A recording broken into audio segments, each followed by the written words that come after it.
foot on the right thigh and the right foot on the left knee. Twist your body.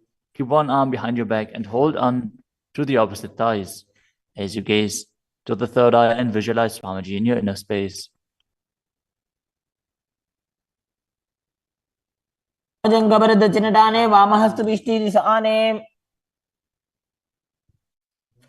Next up is Machandrasana 2.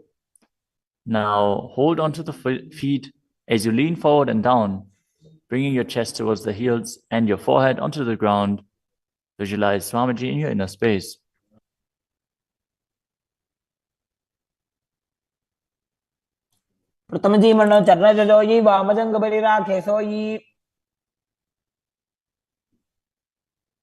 Now place your hands interlaced on the top knee as you visualize Swamiji, your Guru, in Guru Asana, engaging all three bandhas.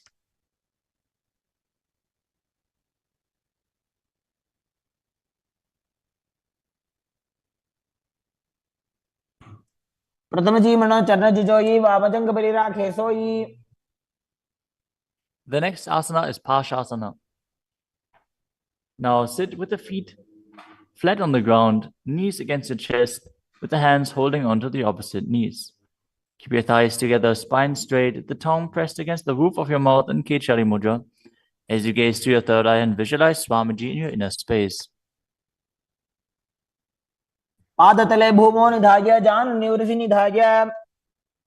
The next asana is Bodhashrukasana.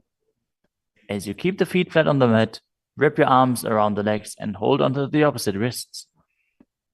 Place your chin onto the knees as you gaze to the nose and visualize yourself being in an abode of bliss.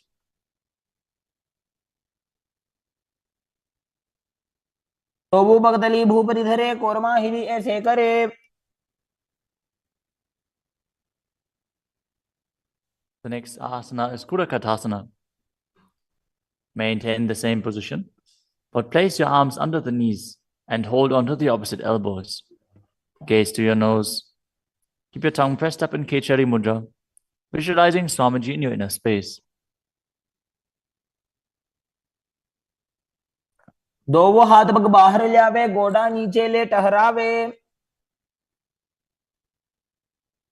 Maintaining the same hold beneath the knees, bring the right foot over top of the left so the heels cross with the toes pointing up. Gaze to your nose and visualize the great sage and Maharishi Sumati in Sumati Asana.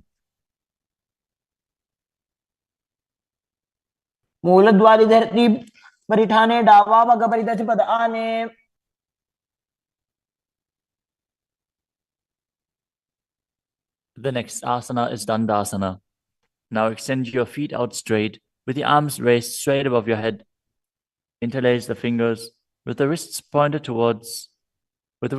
outwards. As you engage all three bandhas, gaze to the nose. Visualize Swamiji in your inner space. Perform Mahamudra Bandhan.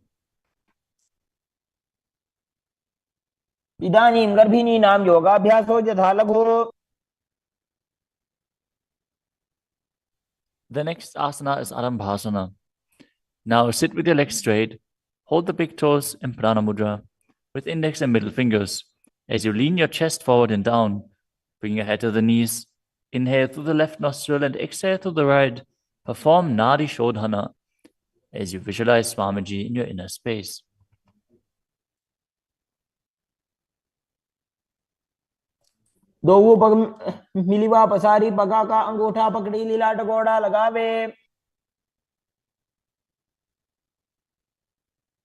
The next asana is Bhidokasana. Now sit with the legs straight, extend the knees slightly up, bring one hand distance between the heels. As you bring your shoulders down, wrap your hands in and around the legs. Hold the soles of the feet as you gaze to your third eye and visualize Swamiji in your inner space.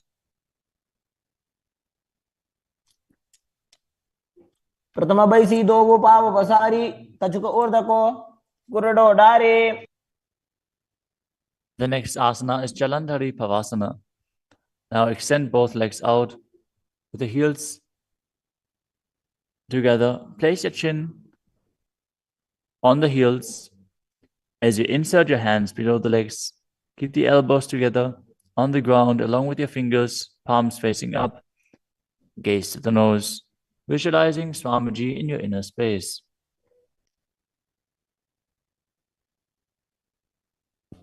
दो एड़ी mail के दीजिए हाथ पसारी. The next asana is Urdhva Paschimottanasana. As you sit with the legs extended, lift one foot behind the neck. Lean forward and down as in Paschimottanasana. As you visualize Swamiji in your inner space. If you can't, bring your leg behind your neck.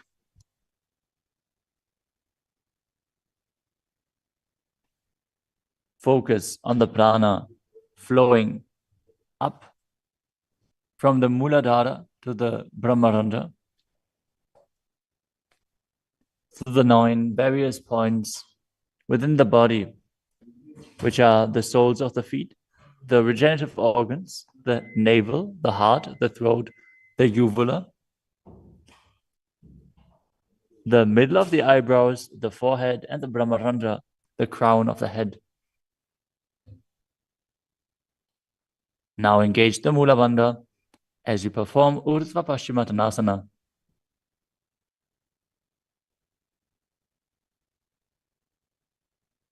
पश्चिमतानवत् संस्थितिं कृत्वा एकं पादं ग्रीवायां धृत्वा तिष्ठेत्. The next asana is Anantasana.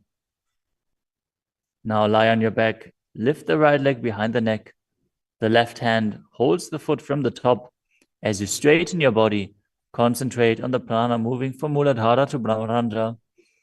Gaze to the nose as you visualize yourself as infinite, endless, or eternal, Ananta. उत्तानशयनि एकैकं पायी ग्रीवायां विन्यस्य. The next asana is Ankushasana.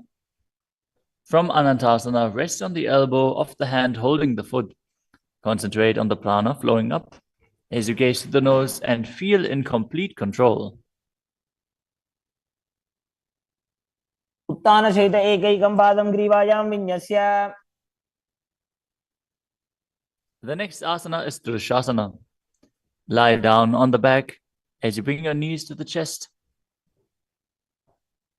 Encircle your thighs and calves with your arms as you rock your body from side to side, visualizing Swamiji in your inner space.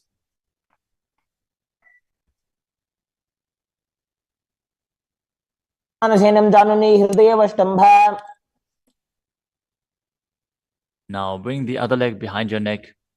Repeat Urdhva Paschimottanasana on the other side. Again, if you can't bring your leg behind your neck, just pull it up as high as you can and then lean forward. Hold onto the foot.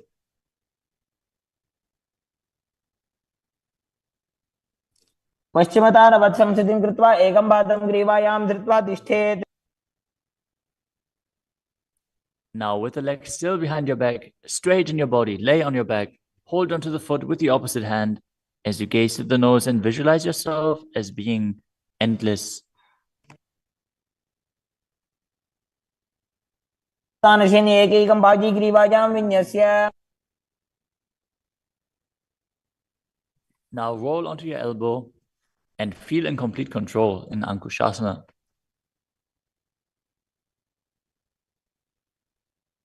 उत्तानशयित एकैकं पादं ग्रीवायां कुर्वन्.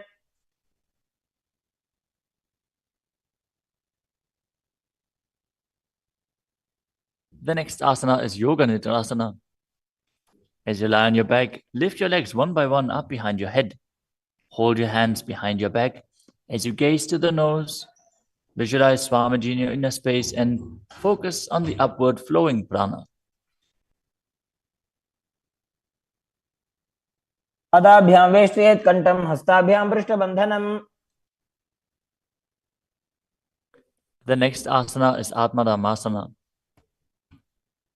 While laying on your back, raise your legs towards your head, wrap your hands around the legs and interlace your fingers behind your neck. Gaze to the nose as you visualize Lord Vishnu blessing you from within.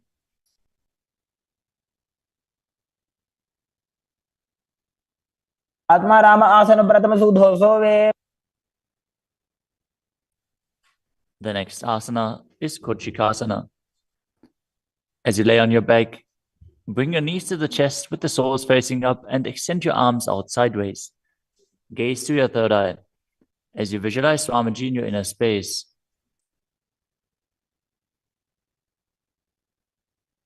हाथ सीधा सा करे, 300 उभय सपा करे.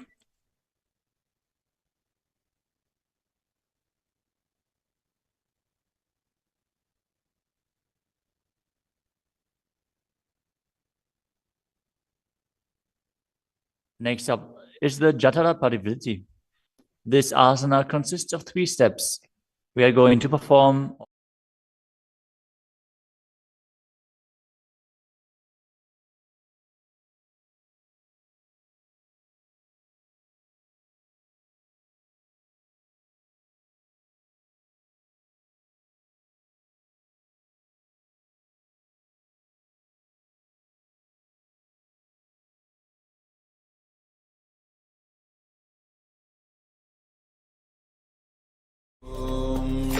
नित्यानंद परमशिवोहम. ओम नित्यानंद परमशिवोहम. ओम नित्यानंद परमशिवोहम. ओम नित्यानंद परमशिवोहम. ओम नित्यानंद परमशिवोहम. ओम नित्यानंद परमशिवोहम. ओम नित्यानंद परमशिवोहम. ओम नित्यानंद परमशिवोहम.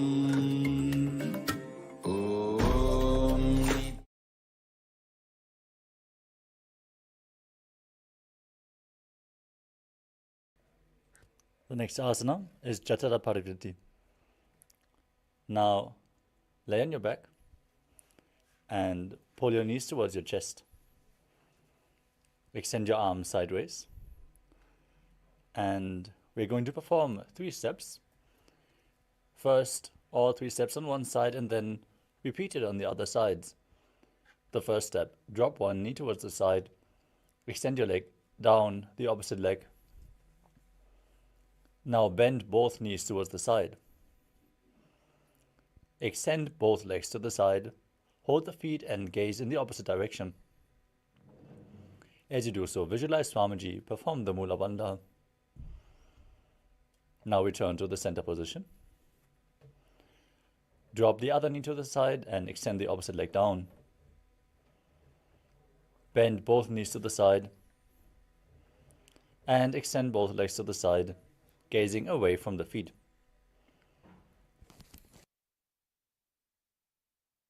परिवृत्ते कुक्षे भागे त्रिधा हि परिकीर्तितः बद्धकोणं सुप्तकोणम् ऊर्ध्वकोणम् अथापि च.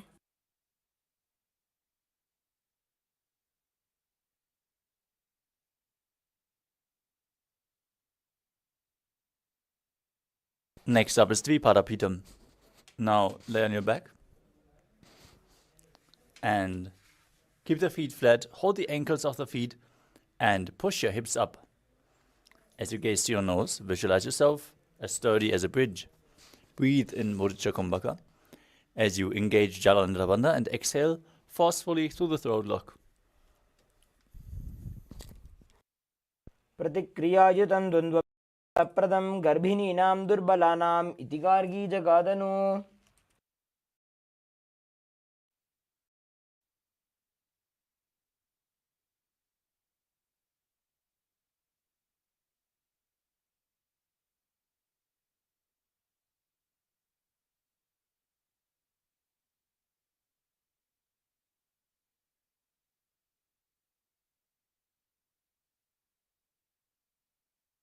उत्तानशयित एकैकं पादं ग्रीवायां कुर्वन्. Next up is Shvotanasana. As you lay on your back, Pull your knees towards your chest and bring your hands onto your shoulders. Now move your hips in a circular motion as you visualize yourself as a dog, playfully rolling around on its back. शरीरं संस्थाप्य जानुनी सम्मील्य नाभवानिज्य. Next up is the Viparita Karani. Now lay supine and raise your legs up. As you keep your hands flat on the ground, move your legs in a circular motion as you visualize Swamiji in your inner space.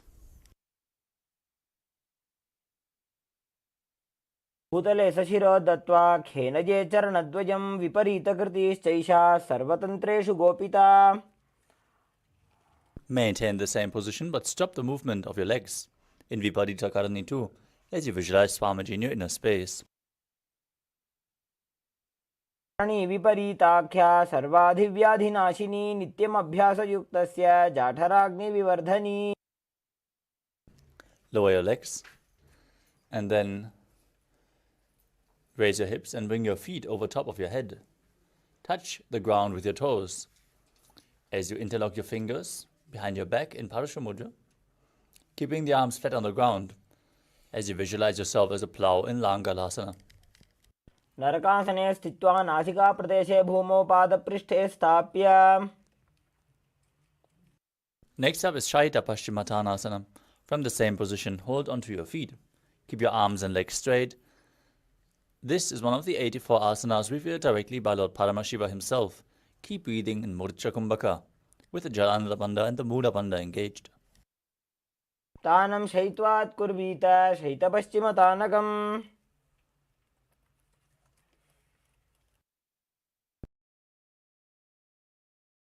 Next up is Supta Konasana.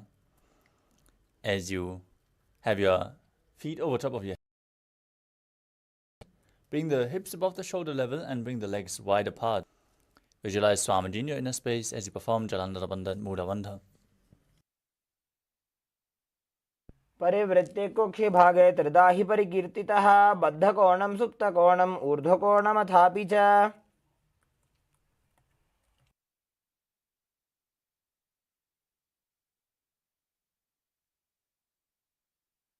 Next up is Chakrasana.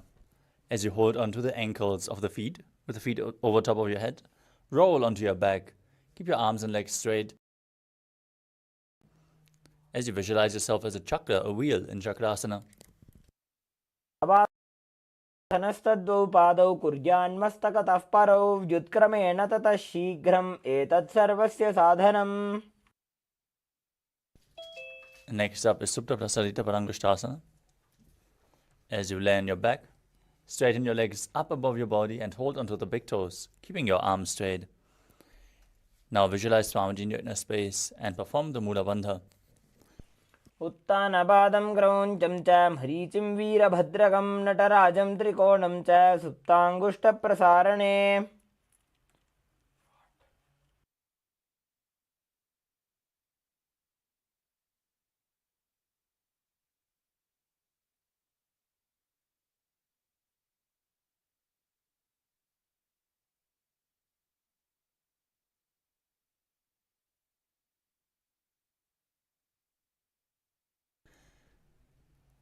Now drop your legs to the side and open them widely as you visualize Swamiji in your inner space.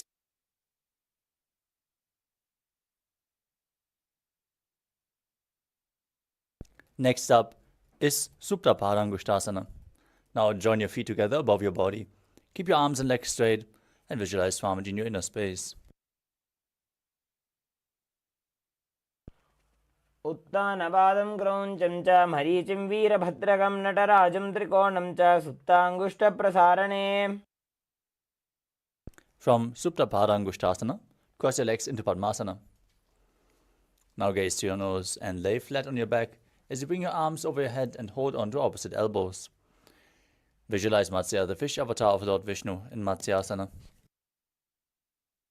मुक्तपद्मासनं कृत्वा उत्तानशयनं चरेत् कूर्पराभ्यां शिरो वेष्ट्य मत्स्यासनं तु रोगः. Next up is Parasharamasana. From the same position, with your hands over top of your head, place the right hand on top of the left palm. Gaze to your nose and visualize Lord Rama in your inner space. प्रथम करे पद्मासन आछे सूधो सोवे भूपरि पाछे. Next up is Sarvangasana. With your legs in Padmasana, laying on your back, raise your hips and legs up. Bring your hands to your lower back for support as you gaze to your nose and visualize Swamiji in your inner space.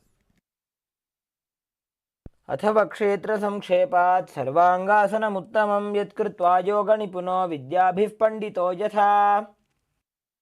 Next up is Vrishchikasana. As you lay on your back, bring one foot onto the opposite thigh and lift the opposite knee towards your chest as you extend your arms up above your head, fingers hooked forward. Now gaze to your third eye and visualize yourself as a scorpion in Vrishchikasana. प्रथमशेन सुधोषीशिकेशिकी सन्धि सुदाखे. Repeat Vrishchikasana by bringing the other foot on top of the opposite thigh. प्रथमशेन सुधोषीशिकेशिकी सन्धि सुदाखे. Next up is Vrishaparakshiposana. As you lay on your back, bring your hands underneath your head and interlock the fingers in Padmasana Mudra. Then raise your legs up and alternate bringing one knee in towards your chest back and forth as you visualize Swamiji in your inner space and breathe calmly through your nose into Sahajra Kumbhaka. प्रथमशेन सुधोषीशिकेशिकी सन्धि सुदाखे. Next up is Maruttanasana. Keep your hands next to your hips and then bring one knee in towards your ear. Touch your ear with a knee back and forth as you visualize Swamiji in your inner space. श्रोतानवत् संस्थितीकृत्वा जानुद्वयं पर्यायेन कर्णयोः संस्पृशेत्. Next up is Vrikasana. As you lay on your back, place your feet flat and then stand up and lay back down again and again as you visualize yourself as a wolf. उत्तानशयनं कृत्वा पादतलाभ्यां भूमिं धृत्वा.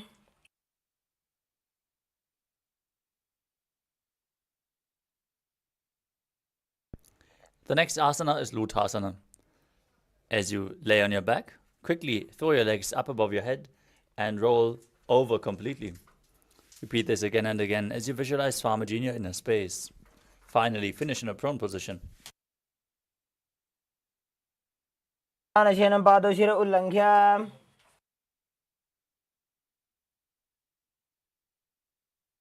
Next up is Saradhasana. As you lie on your belly with the toes extended, keep your hands on the ground by your shoulders. Contract your lips, making the sound of a flute whistling while inhaling, as you visualize yourself as a chariot carrying warriors into a battle for Dharma on your chariot back. निब्जशयनं कृत्वा नाभिं भूमौ निधाय स्तम्भध्यस्ताभ्यां भूमिं वष्टभ्य. Next up is Dehalyu Langanasana. Push your body up into a plank position and alternate jumping your feet back and forth in between your hands, visualizing yourself transcend body and mind. हस्तद्वयं बद्ध्वा तन्मध्यचरणद्वयम् उड्डानैव बहिरानीज अथ नजेत्. Next up is Jatyasana. From a standing position, place your hands flat on the ground and walk back and forth on all fours as you visualize yourself as a wise 60-year-old elephant. अथ जात्यासनं वक्षे येन जातिस्मरो भवेत्. Next up is the Lolitika Karana. Now stand with the knees bent and the feet pointing outwards. Bend your elbows, keep your hands at the chest level, and rotate your arms around your body as you lean back, open up your chest, and move your head in all directions.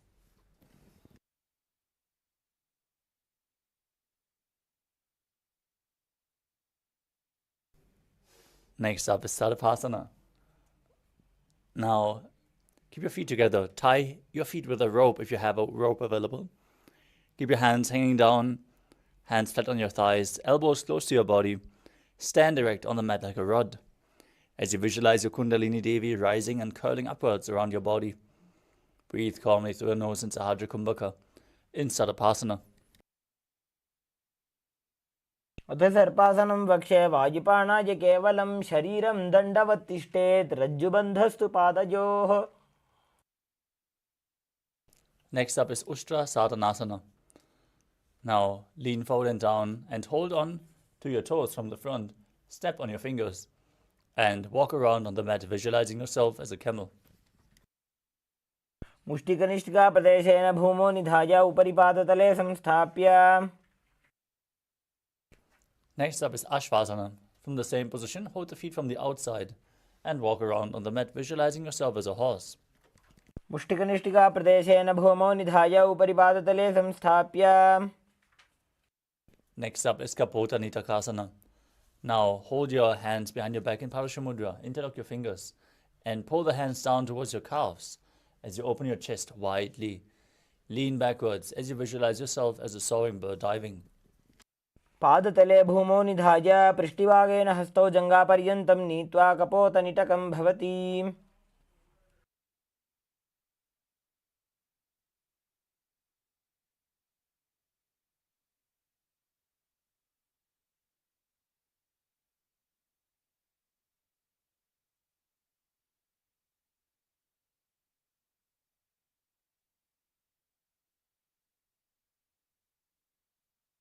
Next up is Khadgasana.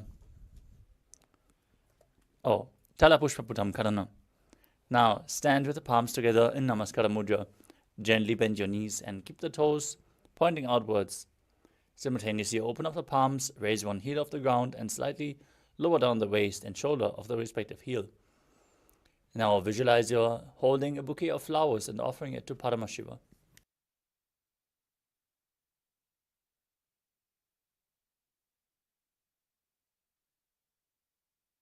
Next up is Khadgasana.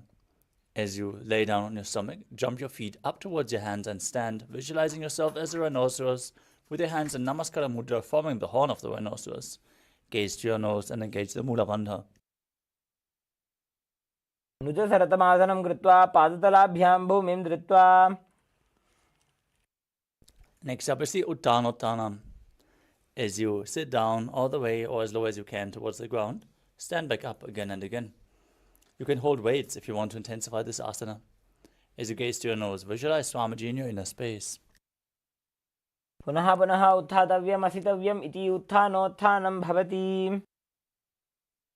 Next up is Musalasana.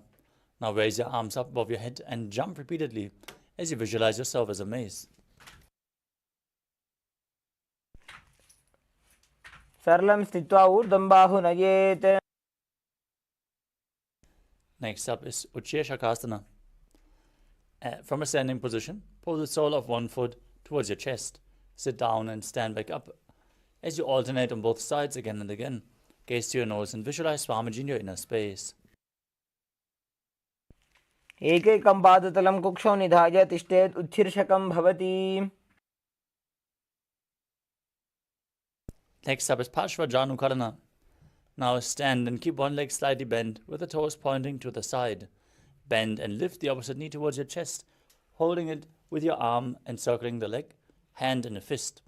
Place the other hand on the thigh with the fingers pointing towards the center of your body.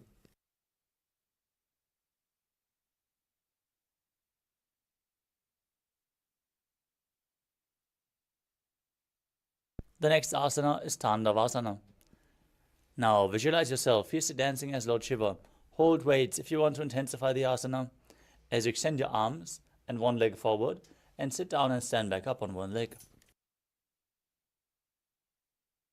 एकेन पादेन स्थातव्यं ताण्डवासनं भवति.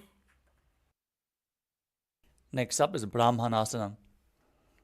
As you place the left foot towards the inner opposite thigh, stand erect on the mat like a rod with your hands by the sides, visualizing Lord Brahma blessing you from within. ब्राह्मणासनमावक्षे यत्कृत्वा ब्राह्मणो भवेत्. Next up is Garudasana 3. Now stand tall and wrap the left leg over and around the right knee with the left toes tucked on the other side of the right calf. Simultaneously cross your left arm below the right and bring the palms together in Namaskara Mudra as you visualize yourself as Lord Garuda. उत्तानकूर्मपीठं च संहस्गारुडमेव च वातायनं गोमुखं च भारद्वाजं त्रिविक्रमम्.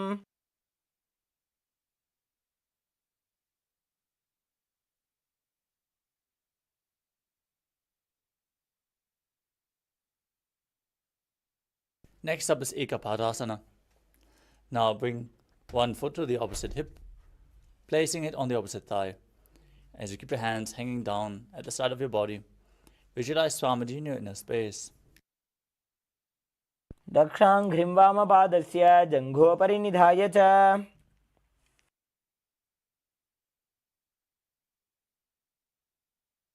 Next up is Dhruvasana, the pole star posture. Now stand on one leg and hold the big toe of the opposite foot as you extend the leg out to the side and start rotating on the standing leg, visualizing yourself as the North Pole star. एकेन हस्तेन दण्डरूपस्य एकस्य पादस्य अग्रं धृत्वा.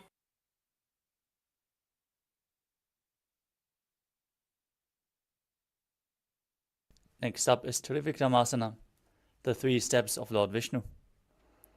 As you stand erect on the mat,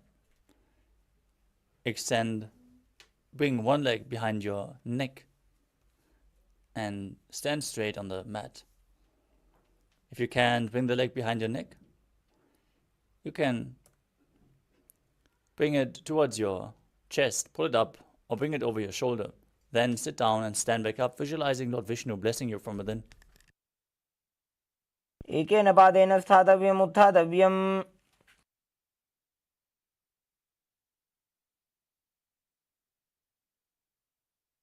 Now repeat Parshvajanukarana on the other side.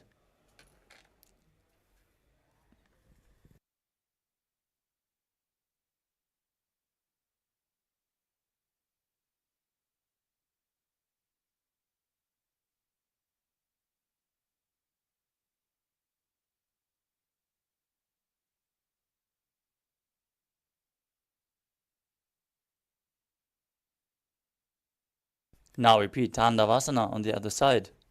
As you extend your arms and the other leg forward, sit down and stand back up. एकेन पादेन स्थातव्यं ताण्डवासनं भवति.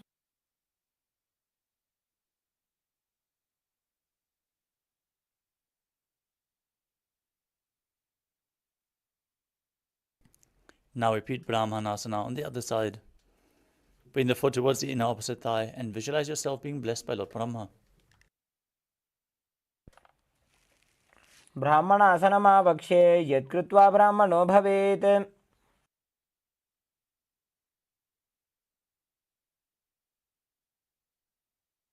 Now repeat Garudasana 3. Intertwine your arms and legs, hands in Namaskara Mudra, visualizing yourself as Lord Garuda. उत्तानकूर्मपीठं च संहस्गारुडमेव च. Next up is Ekapadasana on the other side. Bring the foot to the opposite thigh and keep your hands hanging down by the side of your body, visualizing Swamiji in your inner space. दक्षाङ्घ्रिं वामपादस्य जङ्घोपरि निधाय च.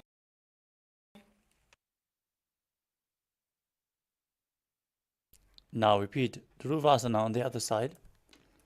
As you rotate on the standing leg, holding the big toe, visualizing yourself as the North Pole star. एकेन हस्तेन दण्डरूपस्य एकस्य पादस्य अग्रं धृत्वा.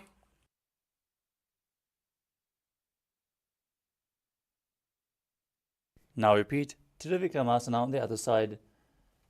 Now bring the other foot behind your neck if you can. Then sit down and stand back up, visualizing Lord Vishnu blessing you from within. ग्रीवायां पादं संस्थाप्य स्थातव्यम् उत्थातव्यं त्रिविक्रमासनं भवति.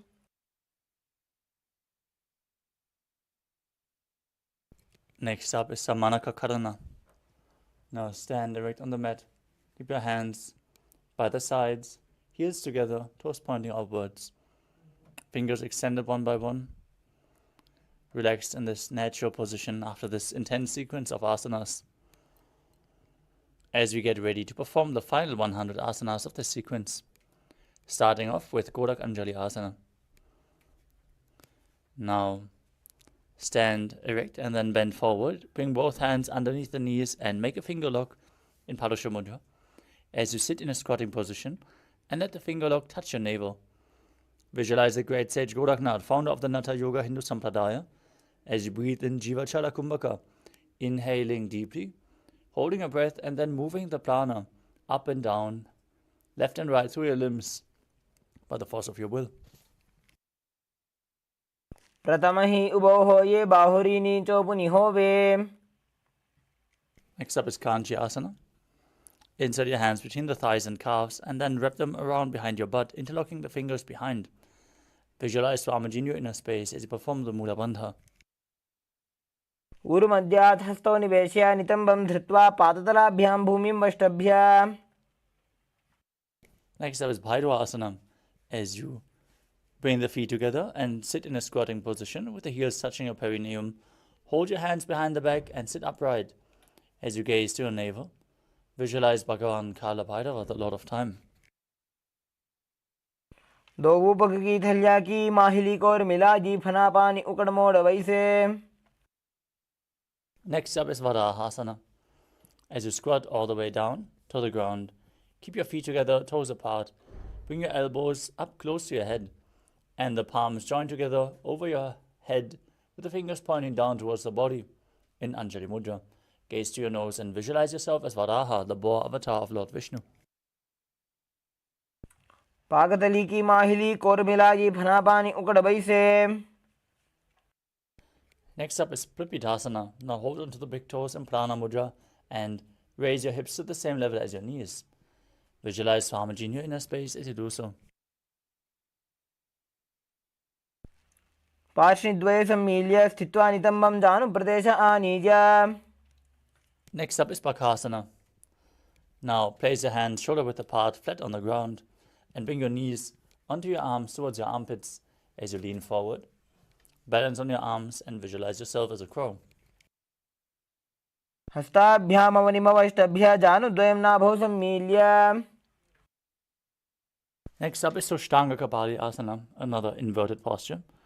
Now keep your hands flat on the ground and bring your knees onto your arms as you place your forehead, the crown of your head onto the ground. Raise your hips above the shoulders and bring your legs up as you cross them into Padmasana. Gaze to your nose and visualize Swamiji in your inner space as you perform the Mula Bandha. आसन को गुणकपाल आछो होई. Free your legs and lower them down as you come to a kneeling position with the heels outside the hips, toes touching behind. Keep your hands on top of the thighs. Gaze to your nose and visualize you're sitting in the secret seat with Paramashiva and Guru as you internally chant the Mahavakya Om Nityananda Paramashivoham in Guptasana. जानोर्वोरन्तरे पादौ कृत्वा पादौ च गोपजेत् पादौ परिच संस्थाप्य गुदं गुप्तासनं विदुः. Next up is Vrikshasana 2.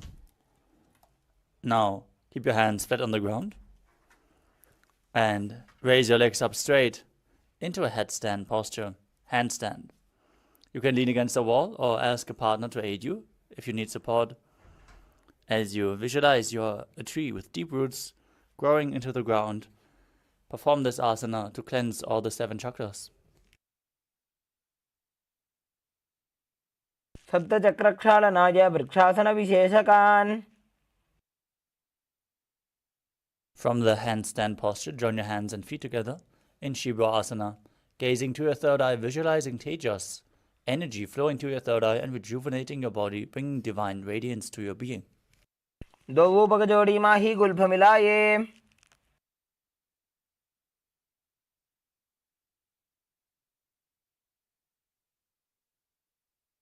The next asana is Matsyasana 2.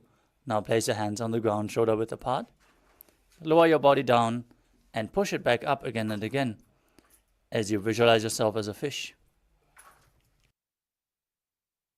निब्जं शयनं कुर्वरो पार्श्वभागाय मूर्धकृत्य. Now lay down flat on your stomach. Bring your hands to the hips. Raise your chest from left to right again and again as you visualize and move your body like a snake in Sadapasana 2. निब्जं शयनं कृत्वा हस्तौ नितम्बं संस्थाप्य पादौ दीघीकृत्य. Now bring your forearms, elbows down on the mat as you bring your hands into Padma Mudra, the Lotus Mudra, and rest your chin on your hands. Stretch your toes out. Feel self-supported and completely independent in Niralambanasana. कराभ्यां पङ्कजं कृत्वा तिष्ठेत् कूर्परया सुधीः मुखमुन्नमनुच्चायी निरालम्बनमासनम्. Next up is Chaturasana. As you lay on your stomach, bring your hands flat on the ground next to your shoulders and straighten the arms. Raise your chest and bend your knees to bring your feet towards your upper back. Lean back as far as you can as you visualize yourself as an umbrella, protecting your guru from the sun rays. अध्यासनवस्थित्वा हस्ततलाभ्यां भूमिं वष्टभ्य.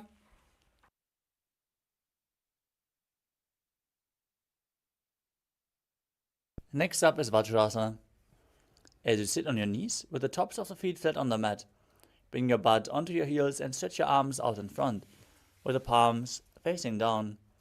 Place your forehead to the mat, gaze to your nose and visualize you're the weapon of Indra, Vajra, symbolizing your indestructibility. इदानीं गर्भिणीनां योगाभ्यासो यथा लघो सुखप्रसवलाभाय प्रोच्यते प्राक्तनेपथि.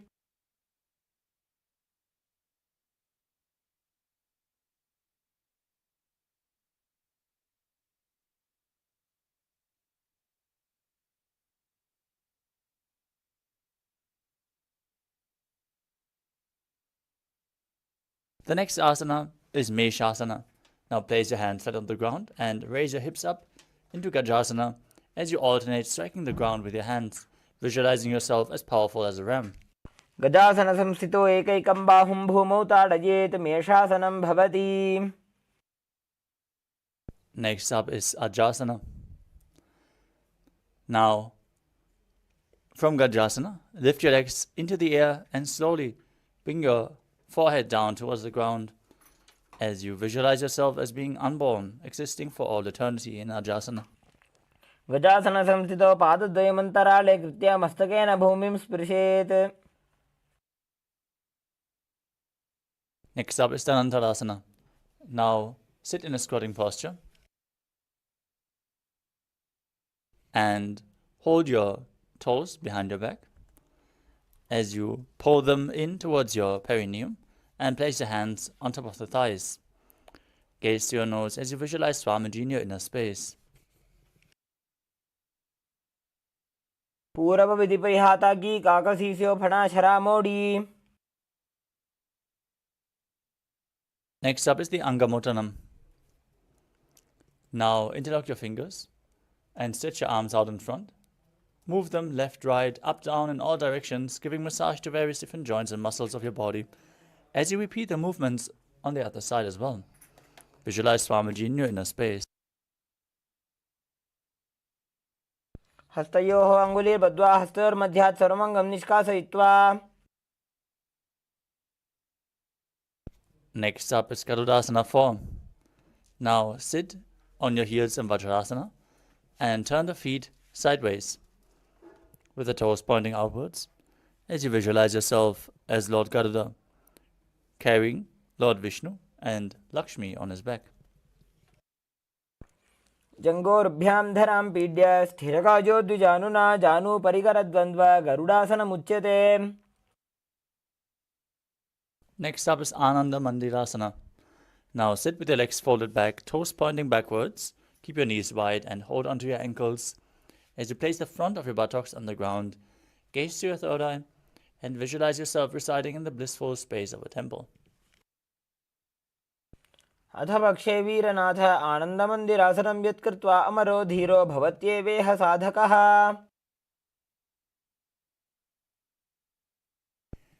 Next up is Mandukasana too. Now sit and cross your feet over top of each other as you sit on the heels. Keep your hands under the knees as you press your tongue up against the palate of the mouth, catching the nectar of immortality in Mandukya Mudra. Visualize yourself as a frog as you perform Uddiyana Bandha and Mula Bandha and Mandukasana too. पृष्ठं सम्पीड्य गुल्फाभ्यां जान्वङ्गे सवलयाकृतिः हस्तौ पादतले क्षिप्तो मण्डूकं पाददोषहृत्. Next up is Narasimhasana. As you keep your toes tucked, sit on the raised heels, Bring your hands flat on the ground in front of you, fingers spread, thumbs touching. The base of your hand should touch your toes. As you gaze to your nose, stretch out your tongue and exhale forcefully again and again. Visualizing Narasimha, the Lion Man, avatar of Lord Vishnu in Narasimhasana. दो भणा पाणी होए वैसे AD mail रघुदा निवैसे समशरीरनी काट हरावे NASA अग्रदृष्टि को ल्यावे. Next up is Pishlakasana. Sitting on the raised heels. Cover your mouth with both hands. Bring the thumbs underneath the teeth and close your mouth as you inhale through the right nostril and exhale through your mouth in Vishlaka Kumbhaka. Gaze to your nose and visualize yourself as Devi, victorious over all your fears in Vishlakasana. दो बगांगी AD Joji गोड़ा फनोबान पुनि होई. Next up is Makadasana.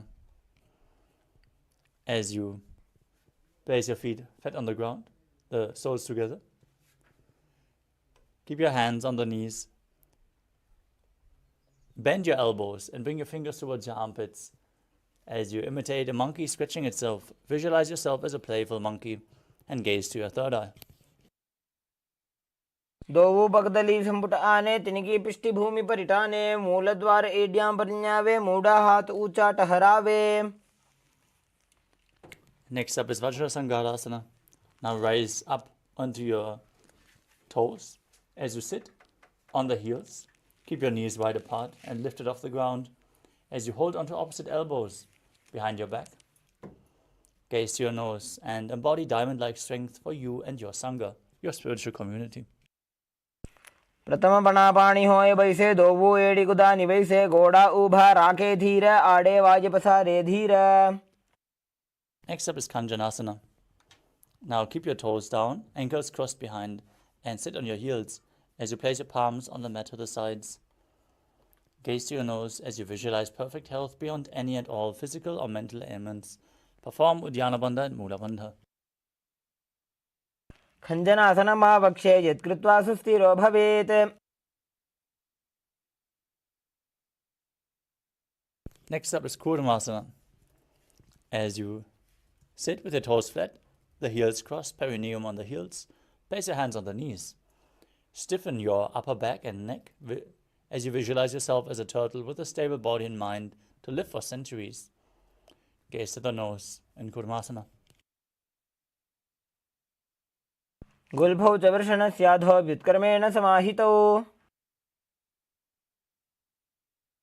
Next up is Yogasana. From the same position with your hands on the knees, relax your upper body. Gaze to your nose and visualize Swamiji in your inner space in Yogasana. गुदं नियम्य गुल्भाभ्यां व्युत्कर्मेण समाहितः. Next up is Vijogasana. As you stand on your knees, cross your ankles behind with the feet near opposite knee. Hold your calves with the fingers inside and the thumbs outside as you gaze to your third eye and visualize a space of eternal oneness Advaita with your Guru. गोड़ा वामो बौ होई गोड़ा आड़ा राखे दोई. Next up is Ushtrasana 2. In a kneeling position, bend backward and hold your ankles with your hands. Keep your arms straight, push your hips forward and tilt your head back as you visualize yourself as a camel. मेरुदण्डग्रन्थिदाढ्य संविवादैषुप्पुमान् कपोतोष्ट्रासनाभ्यास कुर्यान्मितहिताशनः. Next up is Chatyasana 2. With your heels together and the hands on the soles of the feet, slowly lean back. Bring your elbows down to the mat, followed by the back of your head. Gaze to your nose as you experience yourself as a lotus blooming. दो AD संपुट करे सोले मूलद्वारित रिधरे. Next up is Vedatasana. As you sit on your knees with the thighs and calves together, lean back and touch your back to the ground and then rise back up. Again and again, you can use the support of your hands if needed. As you gaze to your nose and visualize the healing and liberation of all causal, subtle forms of your body. जङ्घापृष्ठभूमौ निधाय जङ्घोदरयोः ऊरुनि संस्थाप्य. Next up, from Viratasana, raise your hips even higher. Bring your forearms to the mat and hold the back of your heels. Bring your head in between the feet as you visualize yourself as a beautiful dove. मेरुदण्डग्रन्थिदाढ्य संविबाद इषुप्पुमान् कपोतोष्ट्रासनाभ्यासः कुर्यान्मिदहिताशनः. Next up is Svadasana. As you stand upright on your knees with the toes tucked, hold your arms with opposite hands and gaze towards your nose. As you enter the boon-fulfilling posture, receive your boon from Paramashiva and internally chant the Mahavakya, Om Nityananda Paramashivoham. जानुनि भूमौ संस्थाप्य हस्ताभ्यां बाहुपरस्परं धृत्वा सरलं तिष्ठेत्.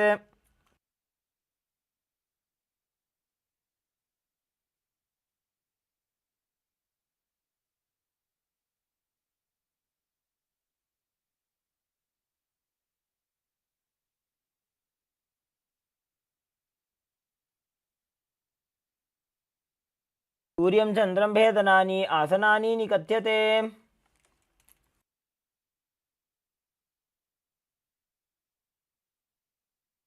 Next up is Mundasana, another inverted posture. Set yourself up in front of a wall if required. Now bring your forearms down on the mat, elbows shoulder width apart. As you hold on, interlock your fingers and hold onto your head. As you raise your hips and walk your hips forward, lift your feet up and extend them up straight. Gaze to your nose and visualize yourself as a lopped tree. अधो मुण्डासनं वक्ष्ये सर्वेषां प्राणिनां सुखम्.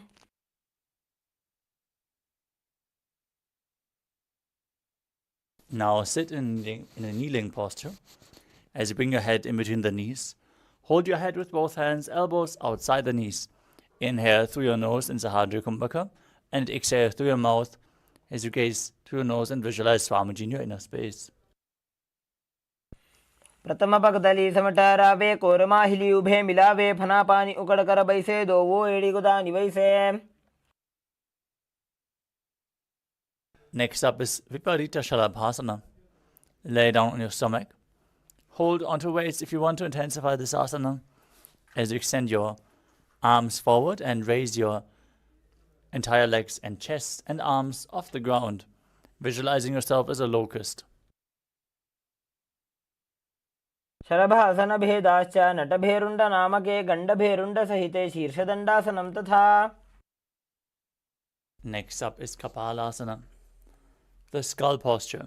Now keep your hands next to the hips with the palms facing down. Visualize a skull representing the mind with purified thoughts and the strong will to attain enlightenment as you raise your legs up off the mat with your forehead on the ground. कपालं भूमौ निधाय ऊर्ध्वं पादौ नयेत् कपालासनं भवति. Next up is Akasha Kapotasana. As you lay on your stomach, with your hands by the sides, lift your legs over your head and slowly place your feet on the mat in front of your head.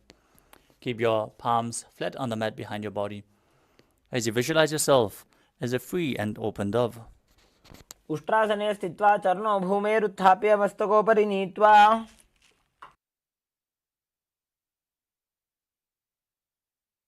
Next up is Chatakasana. As you sit on your knees, place your forearms flat on the mat. Be sturdy and visualize yourself as a sparrow. कूर्बरपर्यन्तौ हस्तौ धरामोष्टभ्य जानुनी नाभौ संकुञ्च.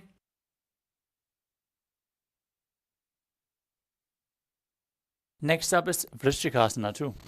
With your forearms on the mat, raise your hips and bring your feet over top of your head, touching the feet onto your head if you can.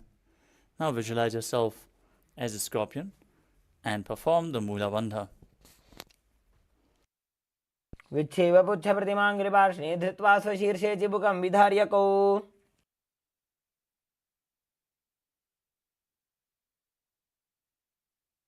Next up is Vrishasana.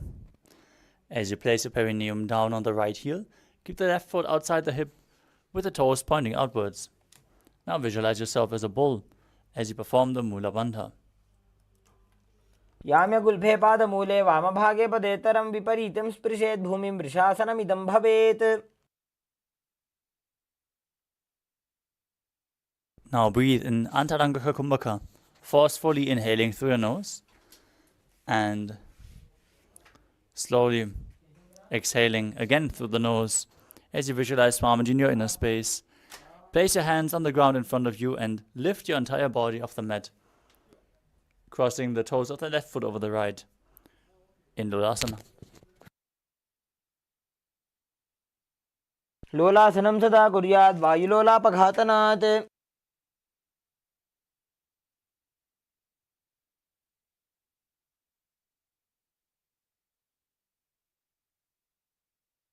Next up is Vrishasana on the other side. Sit on the other heel, opposite foot, outside the hip, toes pointing outwards. Visualize yourself as a bull. गुल्फे पादमूले वामभागे पदेतरम्. Next up is Bala Gunasana. Now tuck the toes of the left foot down and sit on the raised left heel. As you place the right foot flat on the ground with the knee raised. Keep your hands on the respective knees and visualize Bala Gunahai, one of the 84 siddhas in your inner space. आसन को गुण जल विकार जाई. Next up is Grahasana. As you squat with the feet flat on the mat, bring your elbows under the thighs and wrap your hands around the shins.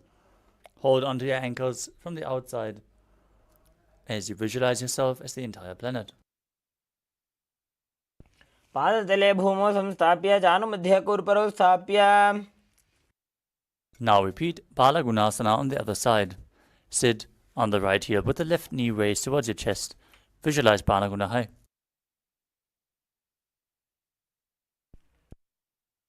आसन को गुण जल विकार जाई.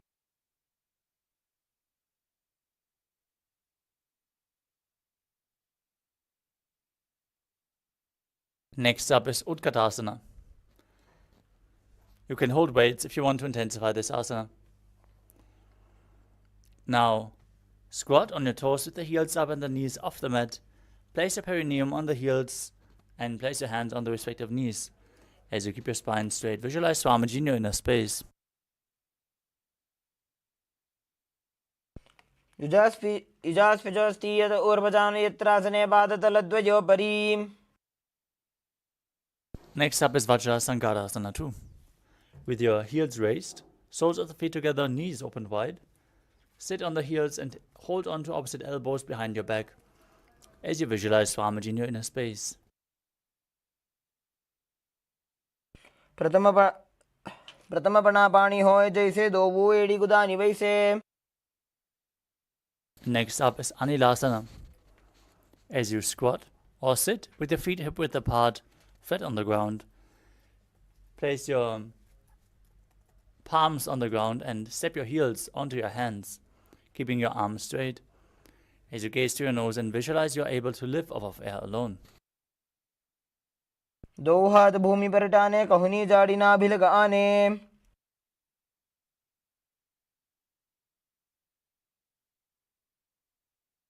Next up is Padukasana. As you place the back of your hands on the mat, with the fingers facing towards your body, step your feet on top of your hands and wrap your hands around the feet like a shoe.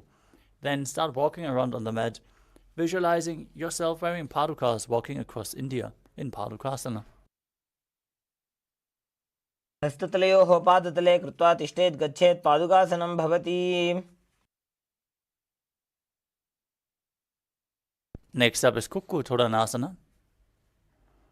As you place your palms on the mat, raise both feet upwards into the air and let them fall back down.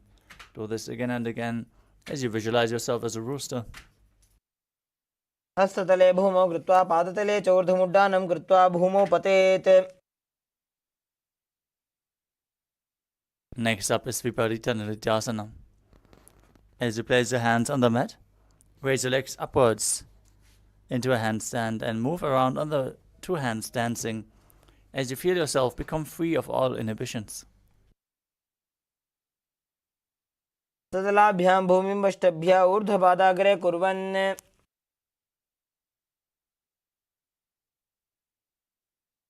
Next up is Kunjarasana. As you keep your feet apart, place one hand flat on the mat and hold your head with the other hand. As you visualize Swamiji in your inner space, breathe calmly in Sahaja Kumbhaka. अथ वक्षे महादेव कुञ्जरासनमुत्तमम्.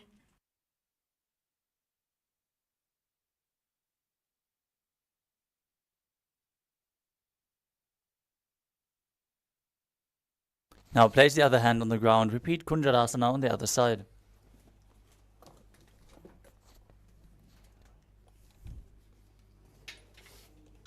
अथ वक्षे Mahadev कुञ्जरासनमुत्तमम्.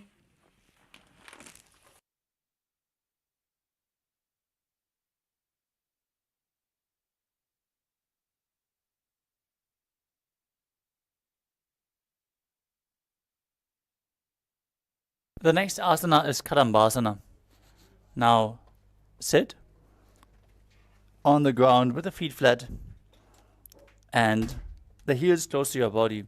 Hold the respective ankles with your hands as you lift your feet off the ground and visualize yourself as a Kadamba tree, a pious tree that promotes a long life in Kadambasana. पार्श्निभ्यां भूमिं वष्टभ्य हस्तद्वयेन गुल्फौ धृत्वा. Next up is Pavana Muktasana. Now sit on the ground with the feet flat. Hold onto opposite knees and pull them in towards your chest as you visualize any excess vata being released from or balanced within your system.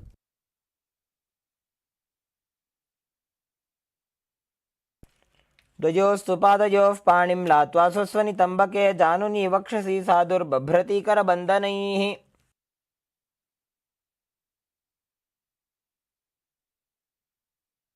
The next asana is Chakodasana.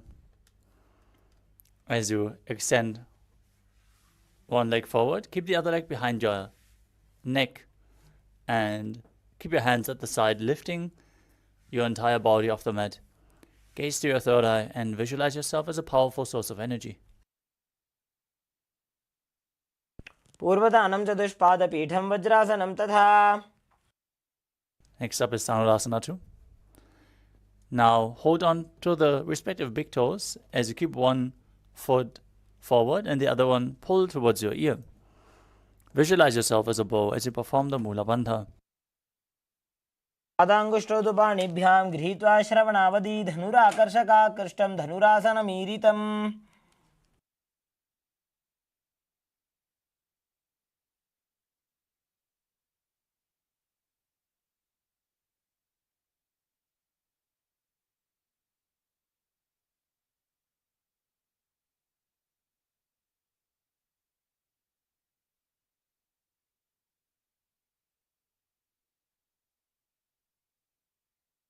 The next asana is Ashtavakrasana. Now bring one leg over top of the respective shoulder as you hook the other leg over top, extending both legs to the side and leaning forward as you lift your body off the ground. Visualize yourself as a flying crane. वासिष्ठमथ कौण्डिन्यम् ऊर्ध्वकुक्कुटमेव च अष्टावक्रमथोत्तानं मयूरं सेतुबन्धनम्.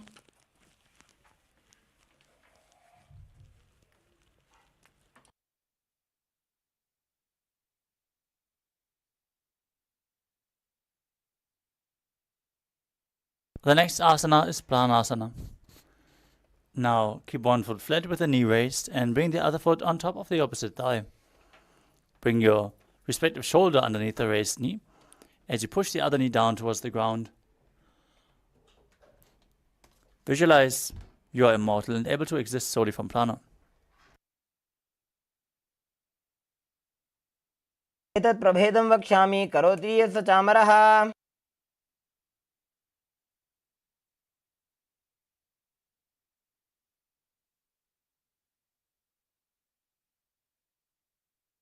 Next up is Parshvamatsyendrasana. Now keep one foot outside the opposite hip with a knee bend and step the other foot over top of the knee as you twist the opposite elbow around the raised knee. Bring the arm below and interlock your fingers behind. As you twist your spine, gaze to your third eye and visualize Sage Matsindrana, the master of Hatha Yoga.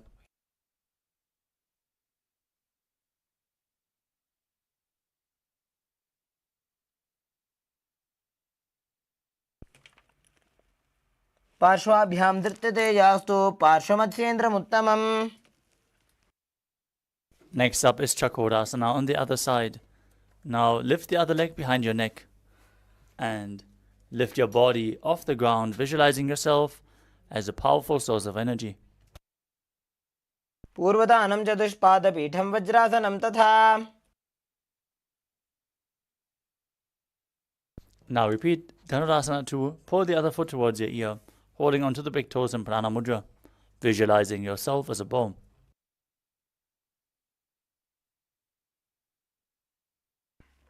पादाङ्गुष्ठौ तु पाणिभ्यां गृहीत्वा श्रवणावधि धनुराकर्षकाकृष्टं धनुरासनमीरितम्.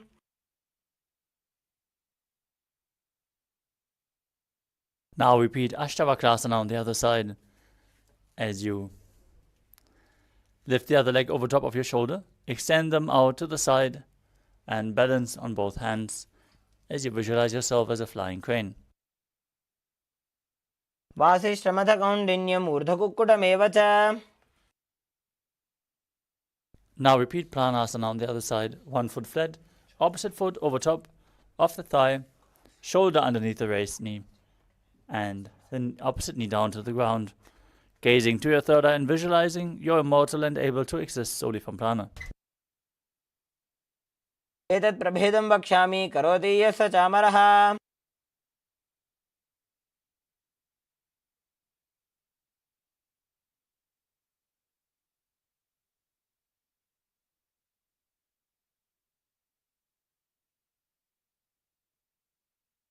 Now repeat Parshvamatsyendrasana on the other side.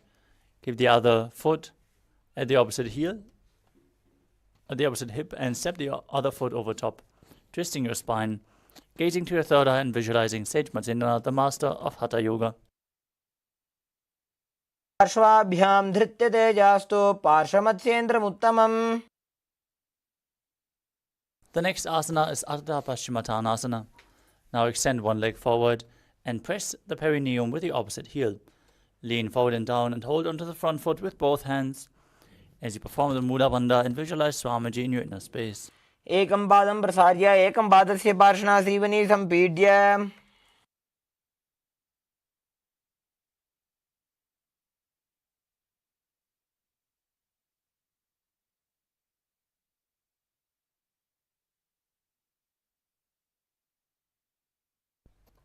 The next asana is Kraunchasana. Now bring the left foot outside of the hip and hold onto the right foot as you extend the right leg up in front of your face, visualizing yourself as a crane in Kraunchasana.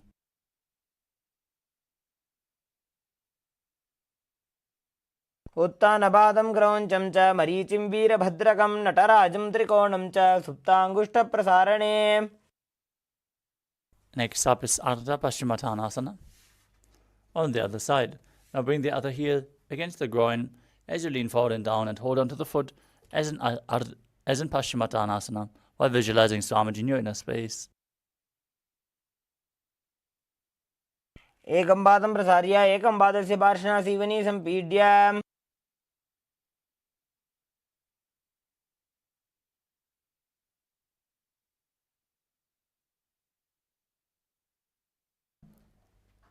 Now repeat Kraunchasana on the other side. Keep the foot outside the heel. Hold onto the opposite leg and extend it in front of your face, keeping the knee straight. Visualizing yourself as a crane. उत्तानपादं क्रौञ्चं च मरीचिं वीरभद्रकं नटराजं त्रिकोणं च सुप्ताङ्गुष्ठप्रसारणे. Next up is Swastikasana. Now sit with the feet in between the thighs and calves. Gaze to your nose as you embody peace, well-being, good fortune, and prosperity, visualizing a swastika with your hands on top of the knees in Swastikasana. जानुर्भोरन्तरे सम्यक् कृत्वा पादतले उभे ऋजुकाय समासीन स्वस्तिकं तत्प्रचक्षते.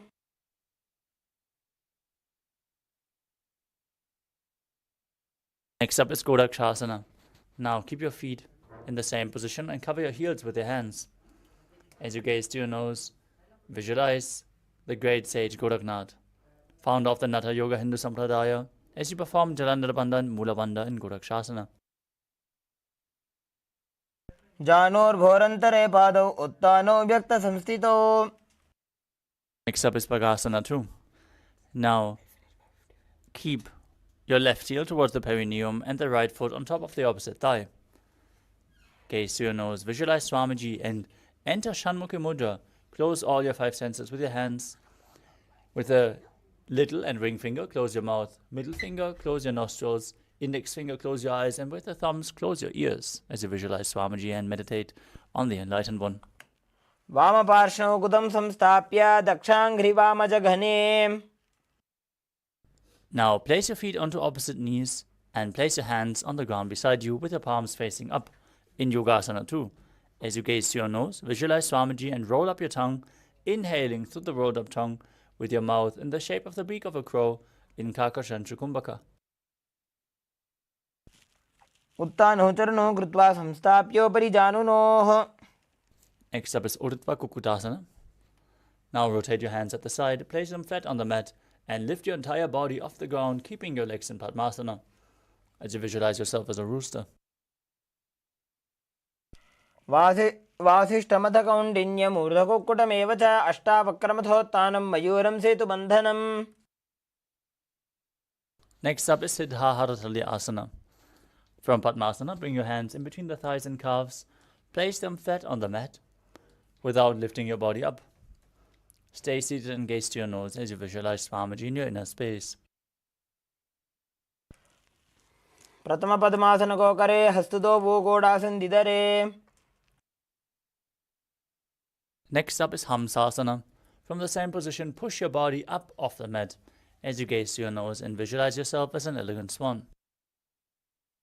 कुक्कुटासन स्थित्वा स्कन्दपर्यन्तं मूरोनि नीत्वा. Next up is Karmukasana. From Padmasana, bring your hands in between the thighs and calves and push your hands behind as you lean forward. Interlock your fingers behind your back and place your forehead on the ground as you visualize yourself as Pinaka, Lord Shiva's bow. प्रथम पद्मासन को करे घोड़ासन दिमाहि करि धरे. Next up is Kurmasana 2. As you sit in Padmasana, bring your hands in between the legs and bend your elbows to hold on to your respective shoulders. Now balance in this position as you visualize yourself as a turtle having a stable body and mind to live for hundreds of years in Kurmasana 2. By जंग पर दक्षिण बामा दाई जंग पर by ल्यावा. From the same position, tuck your chin to the chest, gaze to the nose and rejoice knowing you're sitting in Shiva's secret knot posture in Granthi Bhedasana. अथवा खे नीलकंठ गंतिभेदासनं शुभम्. Now, from the same position, roll onto your back. Hold onto your shoulders as you lay on your back. Gaze to your nose and embody a turtle laying on its back in Uttana Kurmasana.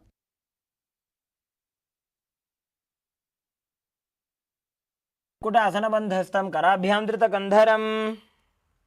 Next up is Pangu Kukutasana. Sit back up into Padmasana. Bring your hands between the legs and place one hand flat on the ground as you hold its wrist with the other hand. Lift your entire body off the mat as you visualize yourself as a rooster. Kukkutasana स्थित्वा एकेन हस्तेन अन्यस्य मणिबन्धं धृत्वा.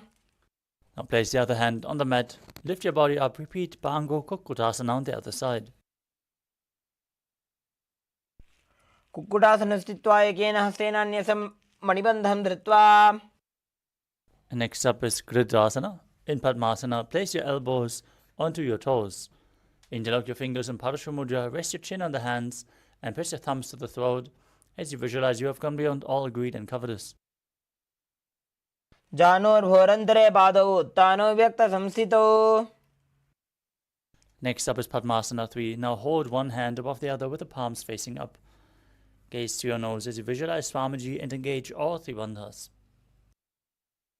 उत्तानो चरणो विधाय विधिवत् शक्ति स्थितौ योगिरात्. We move on to Padmasana 4. Place your hands on the knees. Gaze to your nose and visualize Paramashiva in your inner space as you perform the Mula Bandha and internally chant Om Nityananda Paramashivoham. एतत् पद्मासनं कुर्यात् प्राणवायु प्रसिद्धये. Next up is Karmukasana 2. As you sit in Padmasana, keep one hand on top of the respective knee as you hook the other hand around the big toe in Prana Mudra, moving the big toe round and round in a circular motion. As you visualize yourself as Pinaka, Lord Shiva's bow, repeat the movement on the other side. अथान्यासनमावक्ष्ये योगपूरकरक्षणात्. Next up is Karmukasana 3. From Padmasana, cross your arms behind your back and hold on to opposite big toes in Prana Mudra. As you gaze to your nose, visualize yourself as Pinaka, Lord Shiva's bow, and engage all the bandhas. कार्मुकासनमाश्रित्य उदरे पूरयेत् सुखम्. From the same position, raise your chest, gaze to your third eye, and visualize yourself as the action of Paramashiva's third eye, destroying anything you come across in Dridhasana. ऊरुभ्यामुपरि स्थाप्य पादयुग्मं प्रयत्नतः. With your legs in Padmasana, arms crossed behind, holding onto the big toes, roll onto your back. As you gaze to your nose, visualize yourself as a snake in Nagarasana.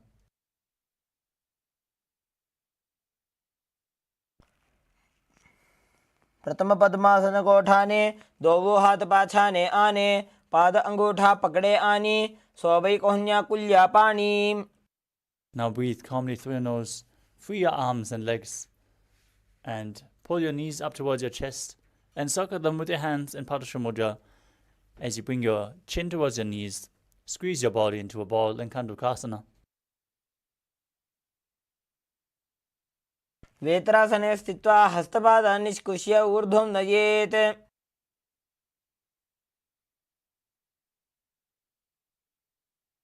Next up is Urdhva Pavanasana. Keep your feet flat and interlock your fingers behind your head. Gaze to the nose and visualize Swamiji in your inner space as you breathe calmly through your nose in Sahaja Kumbhaka. प्रथमे सूधो San करावे घोड़ा उभा राशि मिलावे. Now bring your upturned palms underneath the heels and push your hips up off the ground as you engage Jalandhara Bandha and Mula Bandha. Breathe in Murthy Kumbhaka and visualize yourself as a powerful alpha ape in Marakata Pitasana. उत्तानशयनं पादतले उत्तानहस्तयोः स्थापयेत्. Next up is Uttana Shikhi Pitakasana. Now hold on to your waist and raise your hips up. Balance your body weight onto your elbows as you extend your legs out. Gaze to your nose and visualize Swamiji in your inner space.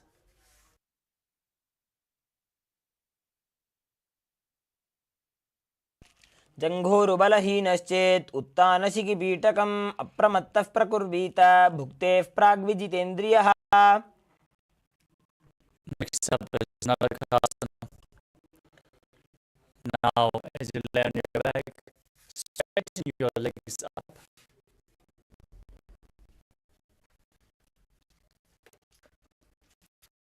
Keep your hands flat on the ground, helping you balance in this posture as you visualize yourself blissfully traversing through Naraka Loka unscathed in Narakasana.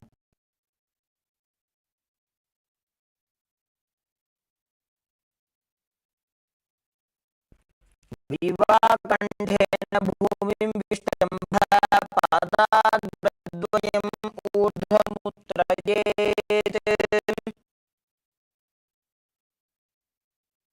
Next up is Tiranaukasana. Now bring your hands towards the lower back, straighten your legs and then lower and angle them, keeping your core engaged as you visualize yourself as a ball crossing the ocean of samsara.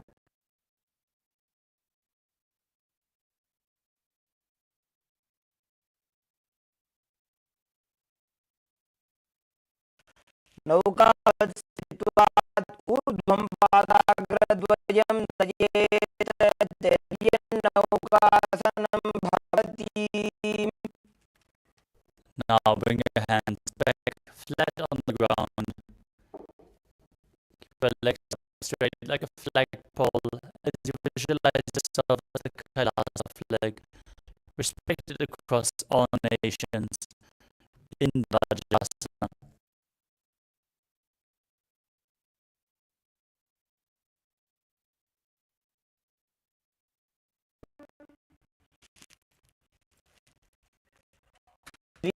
नौकावते ग्रीवापृष्ठकूर्परैः भूमिमष्टभ्यां मस्तकलाक्षेण पादाग्रद्वयम् ऊर्ध्वनयेत्.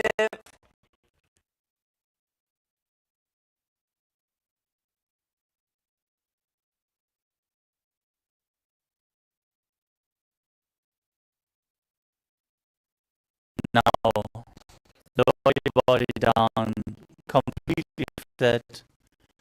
Keep your hands at the side of your body, arms facing up in the final asana of the sequence, Mritasana. Pull the Kundalini Shakti up forcefully along your spine in Shakti Charan Mudra, all the way from Muladhara to Sahasrara Chakra. As you visualize that your body is dead, and Swamiji, the supreme hunter of Hinduism, is celebrating you. Internally chant Mahavakyam, Om Nityananda Paramashivoham.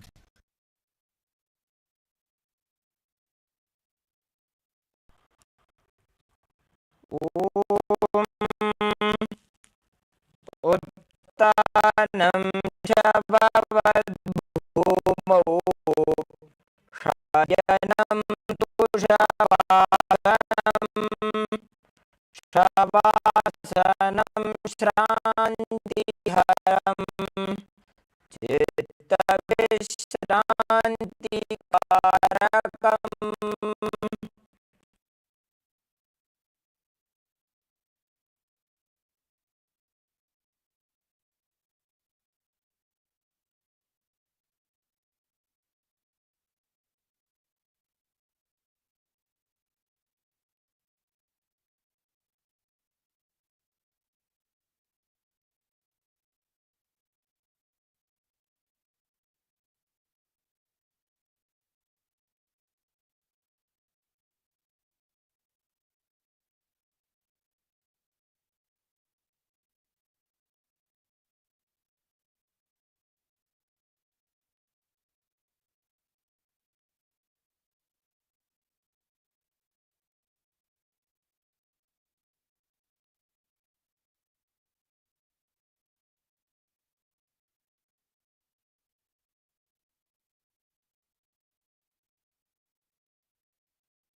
Now slowly return to your physical body.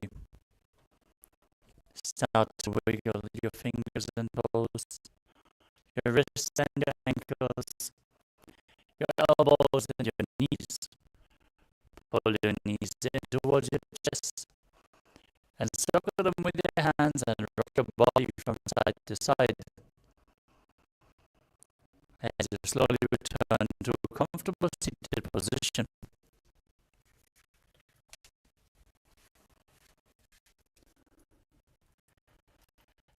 Congratulations for completing the Dvitiya Vinyasa Krama, all 308 asanas as revealed by the Supreme Pontiff of Hinduism. We're now going to move on to the power manifestation section. So stay tuned and manifest the Shaktis of Paramashivoham directly after this intense Kundalini awakening. Let us now close this yoga session as you sit straight with the head against spine in a straight line. Hands in Namaskar Mudra in front of your heart center.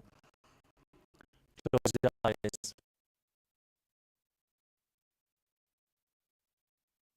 Take a deep breath. Visualize Swamiji in your inner space and chant the Puna Mantra.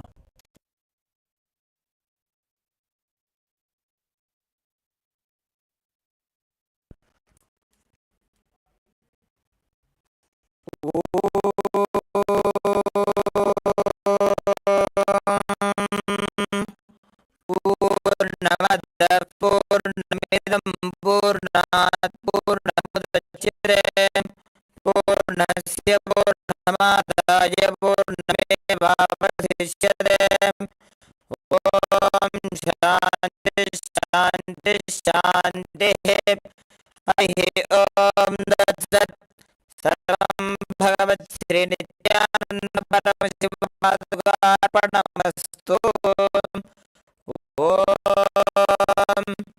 नित्यानन्दम्. Thank you all. Nityanandam.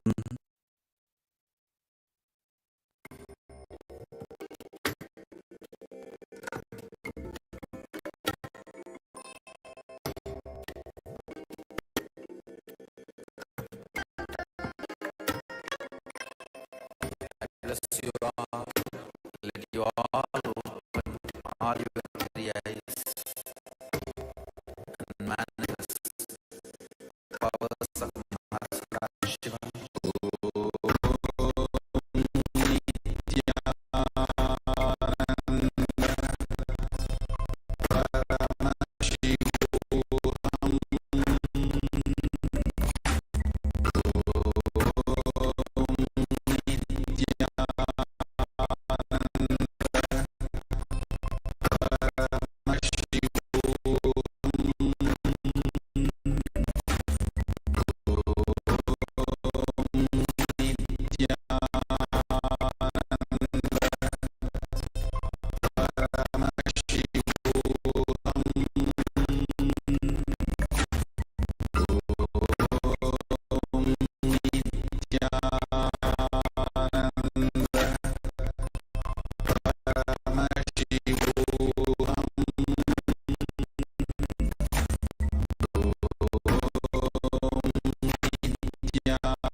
द्वन्द्वातीतं गगनसदृशं तत्त्वमस्याधिलक्ष्यम् एकं नित्यं विमलमचलं सर्वधी साक्षिभूतं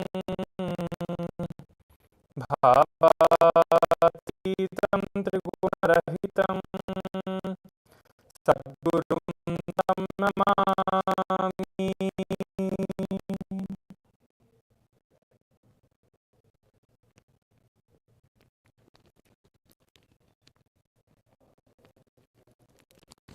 Nityananda, I welcome all of the participants of the Paramashivoham level 3, season 3, for the session of the power manifestation, where all of you are going to manifest Paramashiva and the great powers of Paramashiva with grace and blessings of the Supreme Pontiff of Hinduism.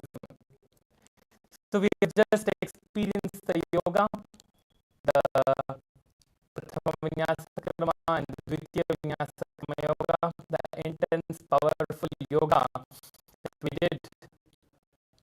It just energized our body to manifest Swamiji, Paramashiva himself, and radiate the powers. Let us now get ready for the power manifestation. I request everyone to get your right hands.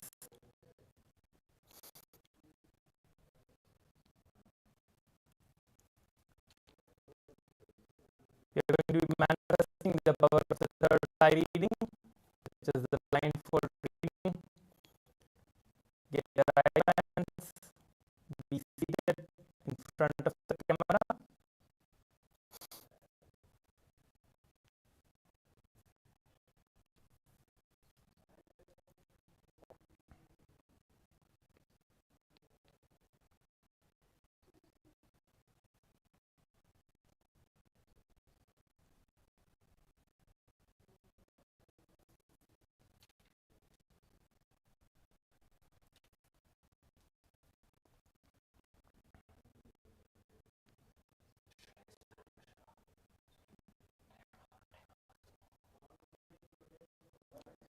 Now visualize Paramashiva. I request everyone to tie your eye bands and visualize Paramashiva in your third eye. Xiaofeng and Hai Botang. Please make sure to tie your eye bands. Close your eye bands with the eye bands.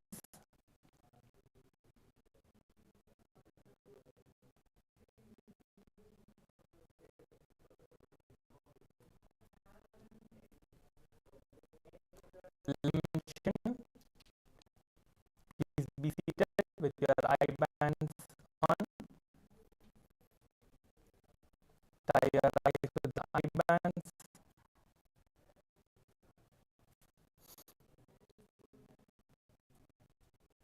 Kritya Digambarananda, tie your eyes with the eye bands.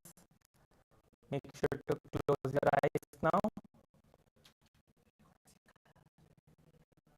Today we are going to be manifesting the power of the third eye, the blindfold reading, and we are going to be seeing the colors. The colors are going to be projected, and you are going to be scanning and seeing which color is projected.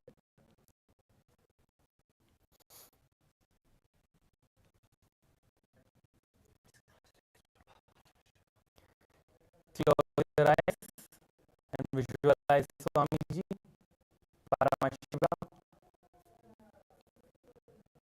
Start chanting the Mahavakya.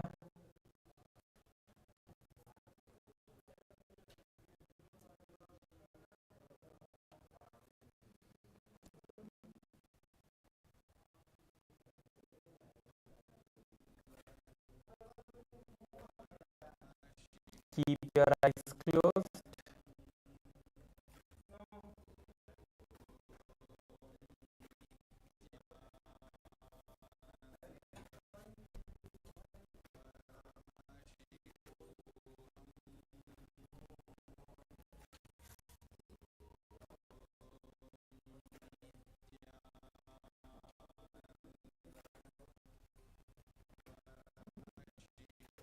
Ranganathan Srirangan, Nityanamaya, please close your eyes and be seated.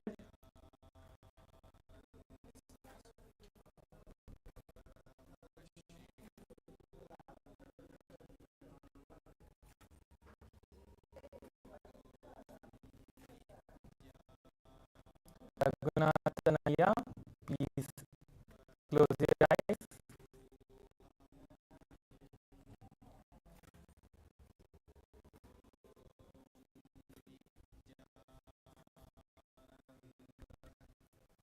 Intensely chant the Mahavakya, establishing yourselves in the space of oneness with Swamiji.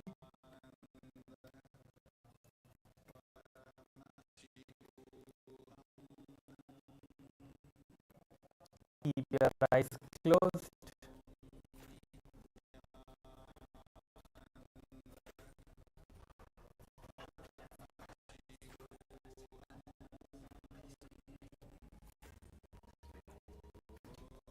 Keep your eyes closed.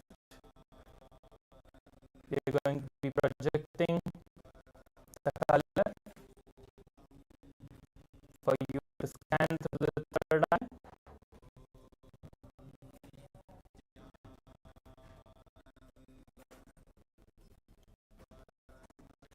You can scan and just remember the color that you see, and once you open your eyes again, you will be typing the answer that you saw in the Zoom chat. So let us keep our eyes closed and chant the Mahavakya intensely, getting ready to manifest the power. Keep the intense visualization of Paramashiva, Swamiji himself, in your third eye.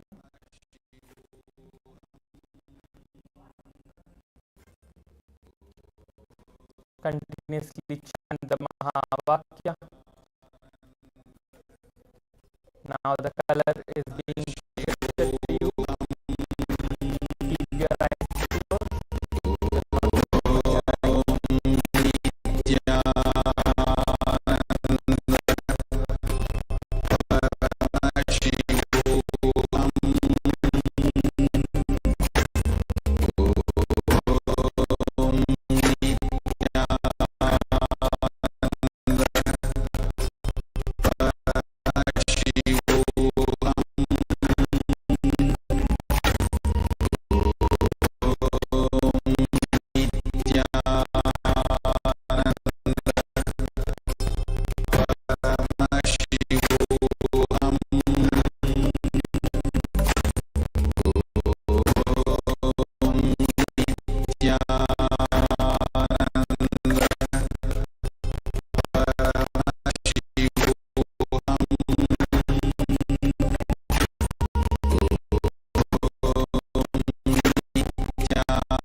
can start typing your answers, whatever it is that you saw on your third eye. You can type in the Zoom chat and send it so that we can see what you saw in your third eye and verify. Just send your answers in the Zoom chat. Now I give you a few minutes to send your answers in the Zoom chat. I'll be seeing your answers.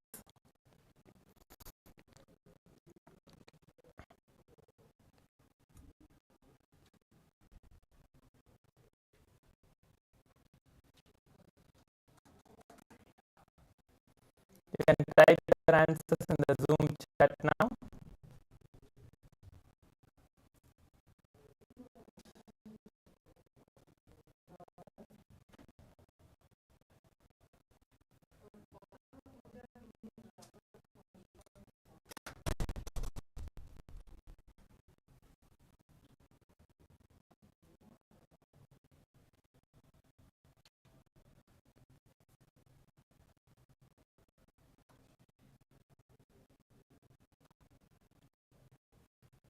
We're going to be doing one more round as well after this, so quickly send your answers out.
Going to be seeing the color.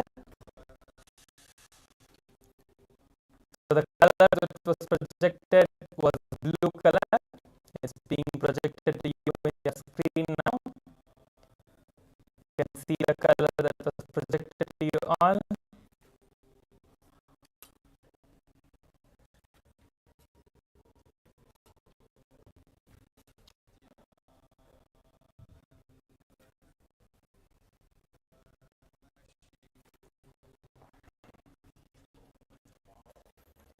Now you can open your eyes. Please keep your eyes open now. We are going to be moving on to the next round. After seeing and verifying the previous round's results, the color that was projected was blue color. It's being projected to you on the screen now.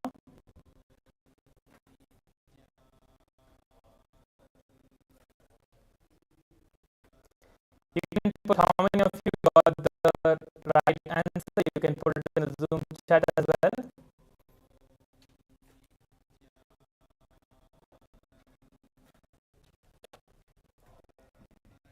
Yes. Let us now move on to the next round. We are going to be seeing another color.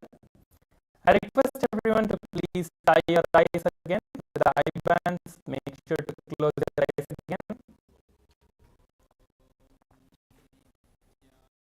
Keep your eyes closed. Tie your eye bands and keep your eyes closed.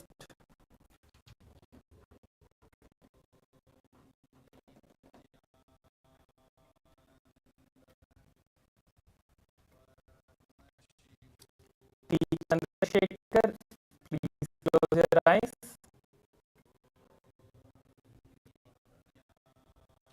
Raghunathanaya, Please close your eyes. Keep your eyes closed with the eye band.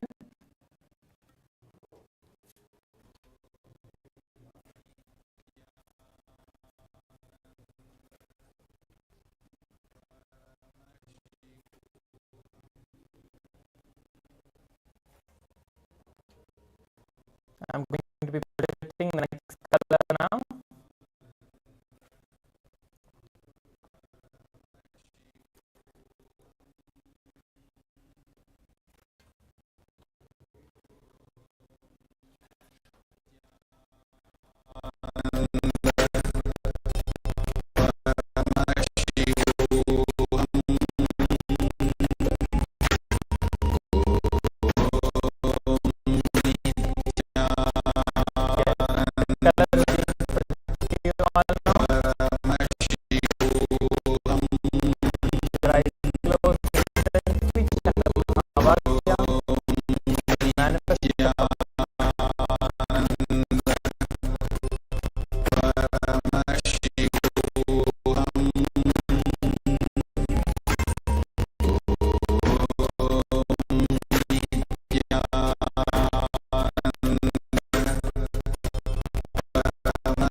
Nityanandam Paramasukadam Kevalam Jnanamurtim Dvandvatitam Gagana Sudrisham Tattvam Ekam Nityam Vimalamachalam Sarvati Shibhutam Bhavatitam Trigunarahitam Sadgurum Tam Namami. Nityanandam to all the participants and viewers that are here today. How are all of you doing today? So wonderful to have all of you here. Nityananda Mam Sakala, Wang Yuji, Ma Hedi Shlak, Ma Vimala Nambiar, Nityanandam, Ma Irene Lemos, Ali Dao, Juan Hao, Nityanandam, Ma Dan Zhao. So nice to see all of you here. We have participants from various different social media platforms. We have participants across 10 different Zoom rooms. So delighted to welcome all of you here.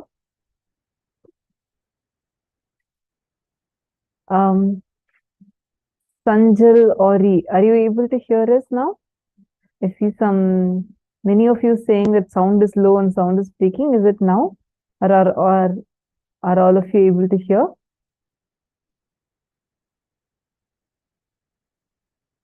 If you all are able to hear me, see me and hear me, please let us know.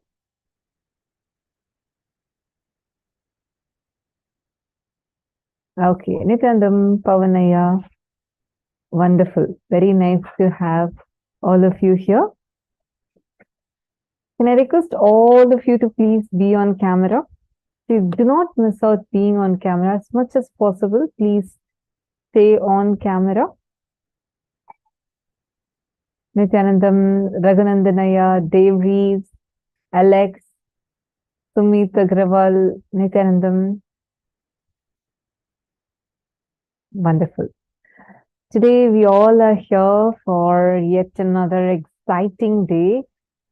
We are going to be experiencing astral travel, learning about parallel universe, and learning about very mystical things today, and experiencing mystical things today. So that's why I'm so excited. This is the day where we are going to be experiencing completion with our forefathers, ancestors, who have left their body by meeting them in the parallel universe. Nityanandam, Max. All right.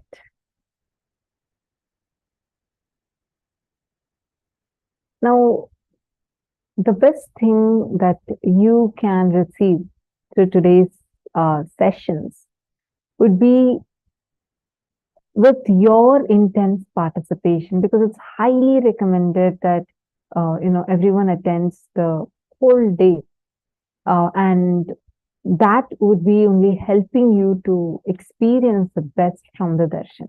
So we request all of you to attend the entire day as much as possible without missing any of the sessions.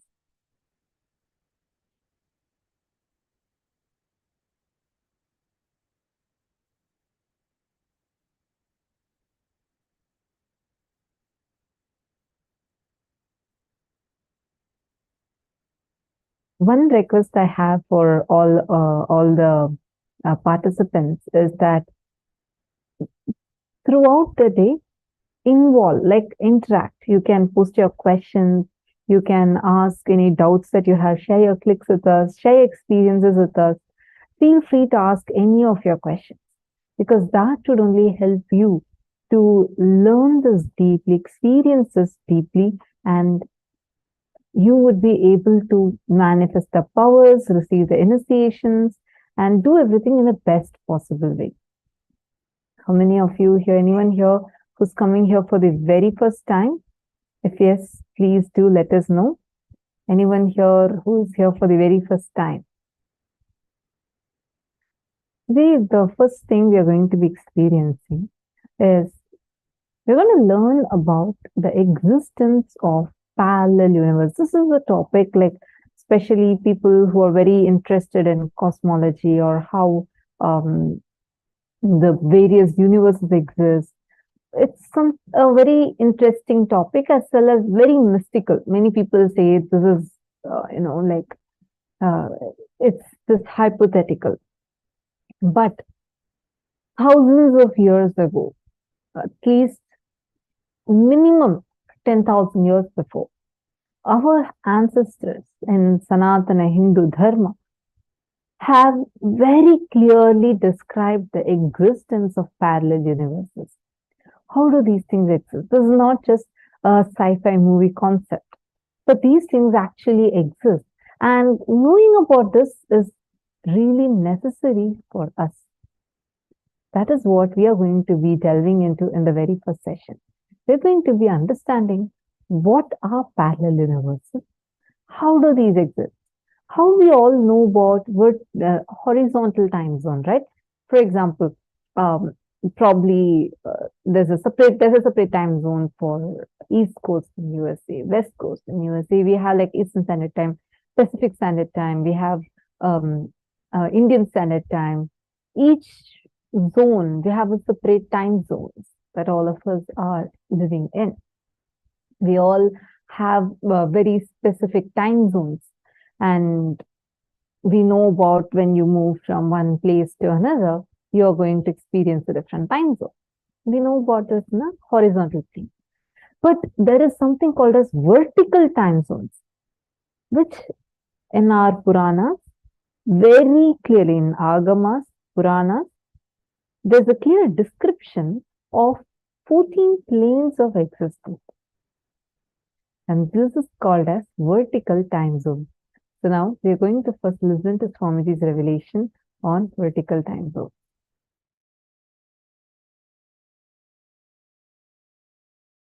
Vertical time zones exist.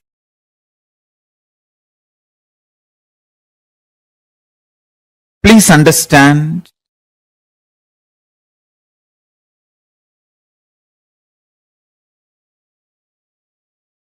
let me present exactly what I mean by the word vertical time zones. Then I'll try to share what is the need for us to understand about vertical time zones.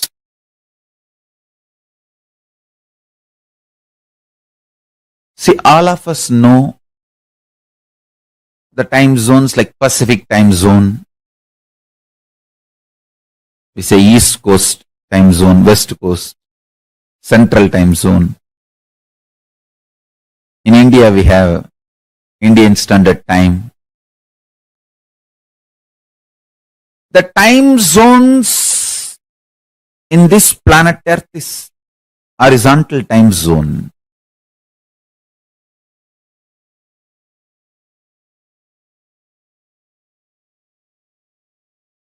Based on the sunrise to sunset in this planet Earth, various countries practice different time zones. All the time zones observed, practiced in the planet Earth, I call them horizontal time zone.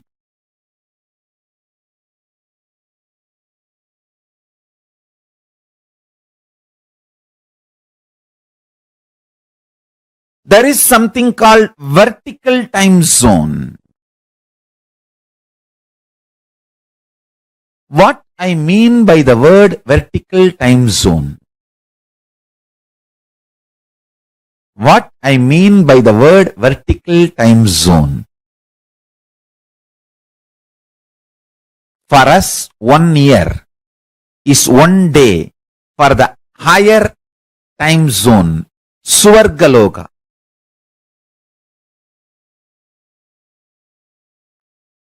That is why Nataraja, the god of Swargaloka, receives 6 Abhishekam in a year. Because for Devatas in Swargaloka,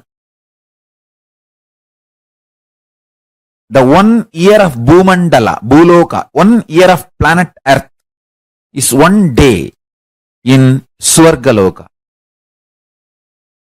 There are vertical time zones, Bhur, Bhuva, Suva, Tapa, Satya. The Satyaloka, where Brahma resides, there, 1 day of Brahmaloka is 4.32 billion human years. Understand? 1 day of Swargaloka means the vertical time zone above us. Bhur, Bhuva, Suva, Tapa. It goes and Satya, then beyond Satya is Vaikunta, beyond Vaikunta is Kailasa.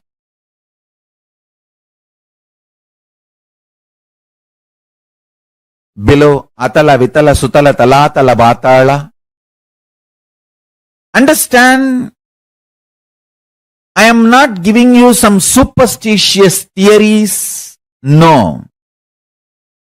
I'll give you precise understanding and experience of these vertical time zones. And understanding about these vertical time zones as a direct utility for your day-to-day life. It can bring tremendous physical health, mental health, psychological wellness, a very powerful way of existing, and above all, life of Paramashivoham. You can exist embodying the space of Paramashiva, state space of Paramashiva, and manifest powers of Paramashiva. Understand? The idea you carry about you is very important because that is the foundation from which you manifest your life. Knowledge about the vertical time zone, especially experientially,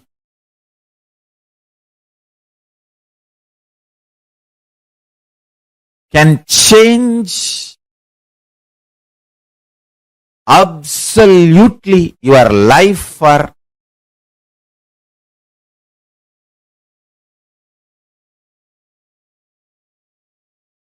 best, highest, supreme form of existence.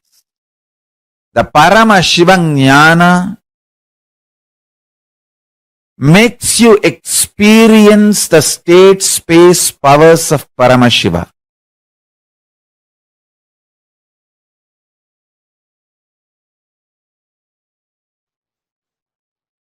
That superconsciousness entering into individual consciousness of you, your individual consciousness, and mutation happening, you manifesting. That superconscious mutation is the ultimate, we call it moksha, ultimate liberation, Paramadvaita Anubhuti. In Sanskrit, we use the word Paramadvaita Anubhuti, ultimate oneness. Hindu tradition, Sanatana Hindu Dharma is focused on this superconscious mutation, ultimate oneness. Sanatana Hindu Dharma reveals about this cosmos. It has vertical time zones, higher worlds, Bhuva, Suva, Tapa, Maha, Jana, Brahma, Vaikunta, Kailasa, the higher worlds and the lower worlds, Atala, Vitala, Sutala, Talatala, Mahatala, Bhatala. I'll project a simple description diagram of these lokas. Understand? Sanatana Hindu Dharma, the Hinduism, reveals about the cosmos, the higher planes, vertical time zones, and the lower planes, both. Just physical mutation and mental mutation happens in the lower planes of the universe. But conscious mutation, superconscious mutation happens in the higher planes of the universe, vertical time zones of the universe. Here I am projecting a simple description diagram of the vertical time zone.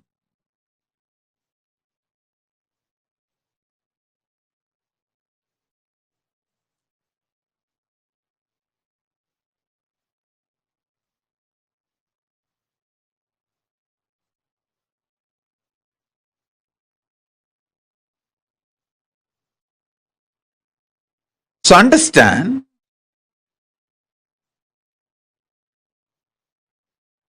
this is the rough description of cosmos revealed by Hinduism,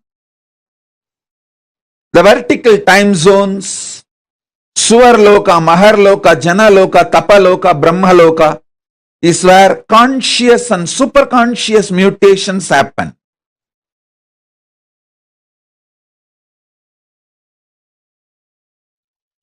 Great news is, even while you are in this body, your parallel universe being exists in Mahakailasa.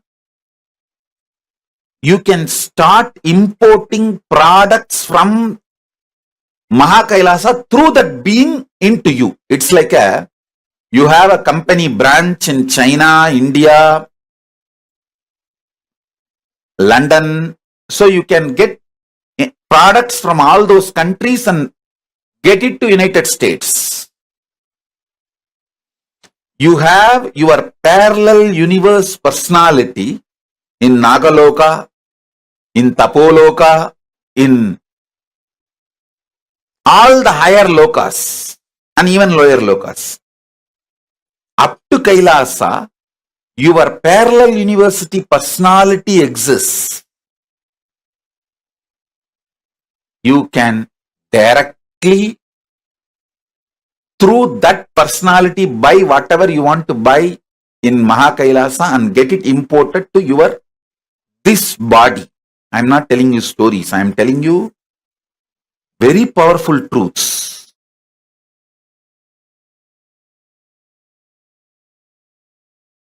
Understand, last few satsangs I was explaining about these 4 points.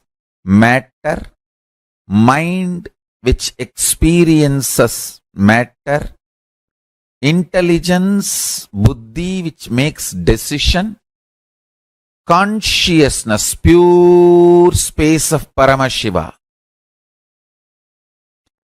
This 4 component put together is your reality. In horizontal time, all these 4 are equally felt. I can roughly compare like a 25%, 25%, 25%, 25%. 25% matter, 25% mind, 25% intelligence, 25% consciousness. That's the way you experience the reality. if the intensity of the consciousness increases, for example, the consciousness becomes 30%. So, its influence on the buddhi, intelligence also increases. So, intelligence becomes 30%. Then naturally the mind's intensity drops. The matter's intensity drops. So, this two becomes 20-20 and this two becomes 30-30. So the whole thing tilts, means you enter into the vertical time zones. 100% only pure consciousness and zero intelligence and zero mind and zero matter. That is Kailasa. Because you don't need buddhi, you don't need mind, you don't need matter for your existence. You exist as a pure space, pure consciousness. That is Kailasa. And same way, you neither feel conscious, almost 99.99999% only matter. Less than 0.0000001% mind, then lesser than that 0.1000001%, 0.00001% intelligence, and lesser than that 0.0000001% is consciousness. That is what is Patala. That is what is called eternal hell, lowest in the vertical time zone. Understand? Highest peak point of the vertical time zone is Kailasa, where 100% consciousness, pure consciousness, Paramashivoham. No need for intelligence or mind or matter.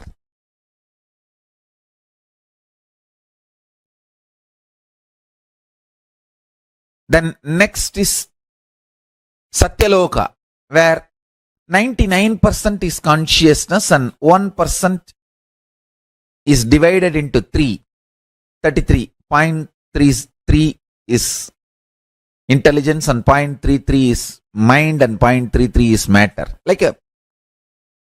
I'm giving you all rough equations for you to understand. Then little lesser consciousness, Tapoloka. This is the way the vertical time zones are placed. Bhur, Bhuva, Suva, Tapa, Satya and Kailasa. The lower part, Atala, Vitala, Sutala, Talatala, Patala. Lower time zones.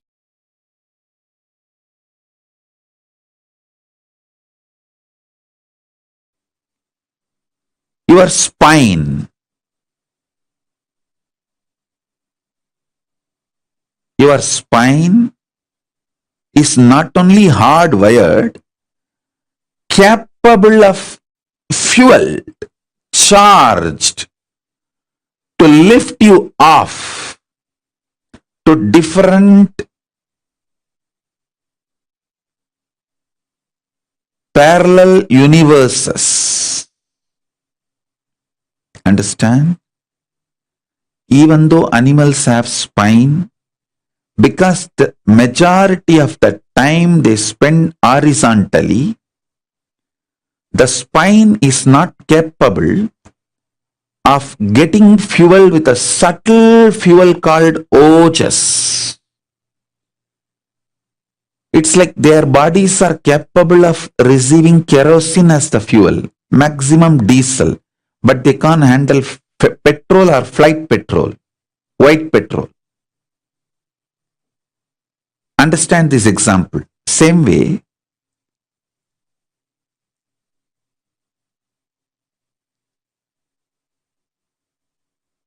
only the human bodies can handle, due to the vertical spine, the fuel like white petrol.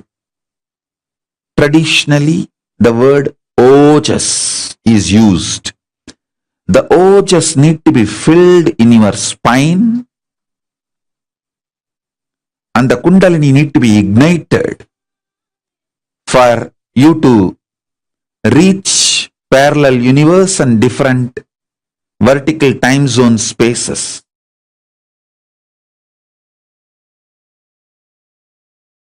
With consciousness as a fuel, you can straight shoot up to the different time zones. Move to different time zones. See, if you go to the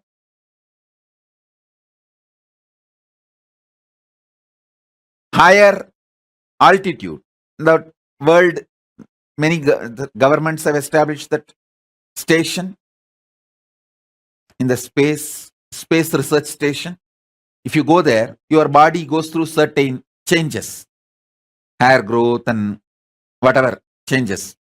Same way, if your body is lifted with a conscious empowered vehicle to the vertical time zone, it goes through superconscious mutation. That is why if you go to Indraloka, automatically you will have 4 hands. If you go to the Swargaloka, automatically you will grow 2 hands more. Because the superconscious mutation will happen. Listen. If you go to the space station, automatically your body goes through certain changes. Same way, if you go to the Swargaloka, automatically your body goes through certain changes. Because superconscious mutation happens.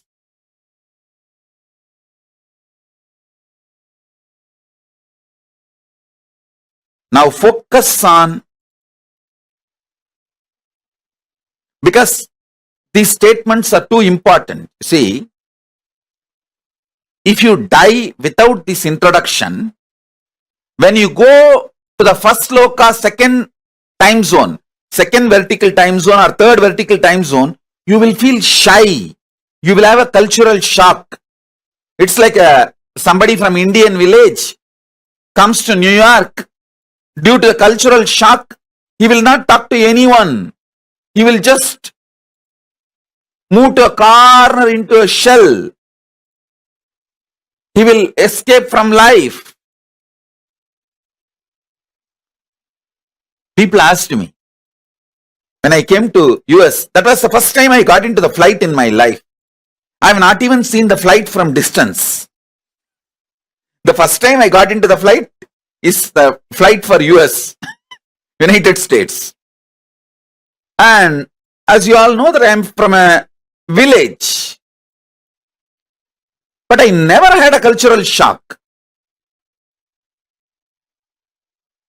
I just started going around and speaking in English, giving satsangs, classes, programs. The day one, I landed in US. I went to Chicago to pay respects to Vivekananda.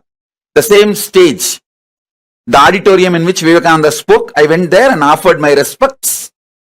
Second day, my ASP, Anandaspurana program.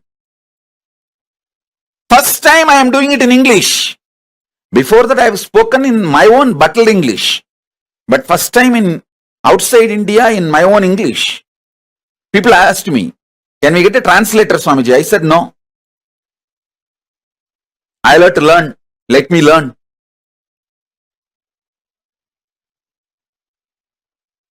Not only in language, any problem. I did not have any cultural shock. All of you listen. Now initiation time. So no movements. Every word I am uttering is important for your soul to move through the vertical time zone when you are alive or when you after you leave the body. So listen carefully.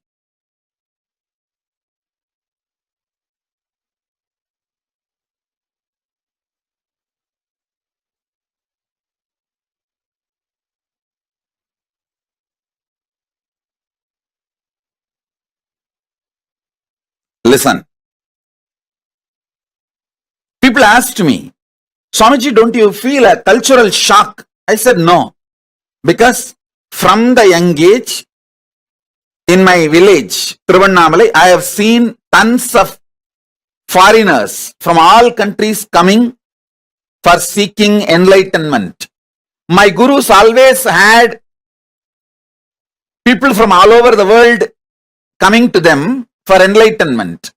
So I was always near my gurus and saw all of that. Saw many of them. So how my gurus used to teach, I have seen. My gurus have already trained me to teach for the whole world, to be Jagat Guru. So I did not have a cultural shock. Now I am trying to train you not to have cultural shock when you go to Mahakailasa. See now, whatever I am telling you, if you internalize, you will not have a cultural shock, or you won't feel shy, you won't feel inadequate. Not enough when you go to the vertical time zones.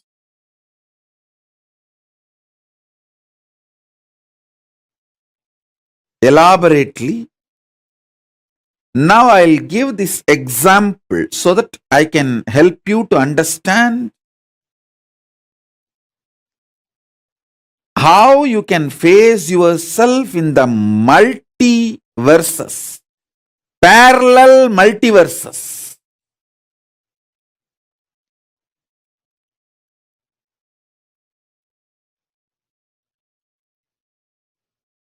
So for now, internalize this cognition. You exist in your waking state and dream state simultaneously and spontaneously. That is why without any difficulty, you can just slip into that state, that body, that self, and come back to this state, this body, this self. Your biochemistry is naturally prepared for you to slip into these different states and different cells and experience different existence, different universes. In waking state, the universe you experience is different, and the dream state, the universe you experience is different.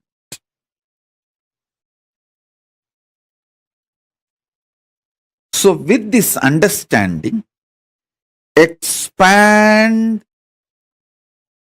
your cognition. You exist in parallel multiverses like Swargaloka, Maharloka, Janaloka, Tapaloka, and Kailasa itself. More than next to Tapoloka is Satyaloka, and beyond the Satyaloka is Vaikunta, the Parandama space.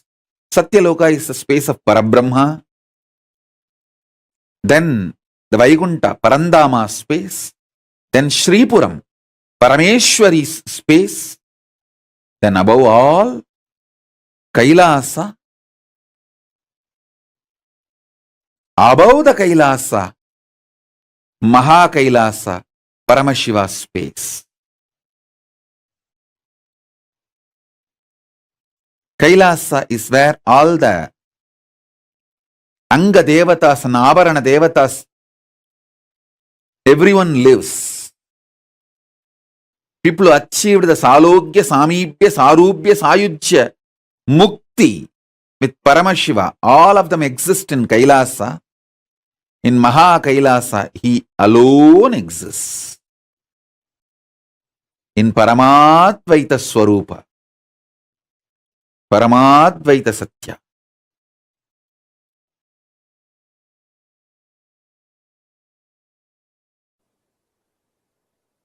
All of you have your presence in all 14 lokas. For example, in Nagaloka, there is a being with your face and snake body. I am giving you this as an example. In Tapoloka, there is a rishi with your face and the body of the rishi, Tapasvi. I'll give you one more example. In all 14 lokas, you have your account, bank account opened. If you are intense in your tapas, in your tapoloka account, you have $1 million. If you are very shallow with your demonic attitude and aptitude, your demonic loka, the patala, your personality has practically zero money. Understand carefully. I'll repeat the example. All of you have your presence established already in all 14 lokas. The human body, human frame, is such highly evolved hardware, highly evolved framework. If your consciousness is matured enough to handle the human hardware, you already have your presence in all 14 lokas.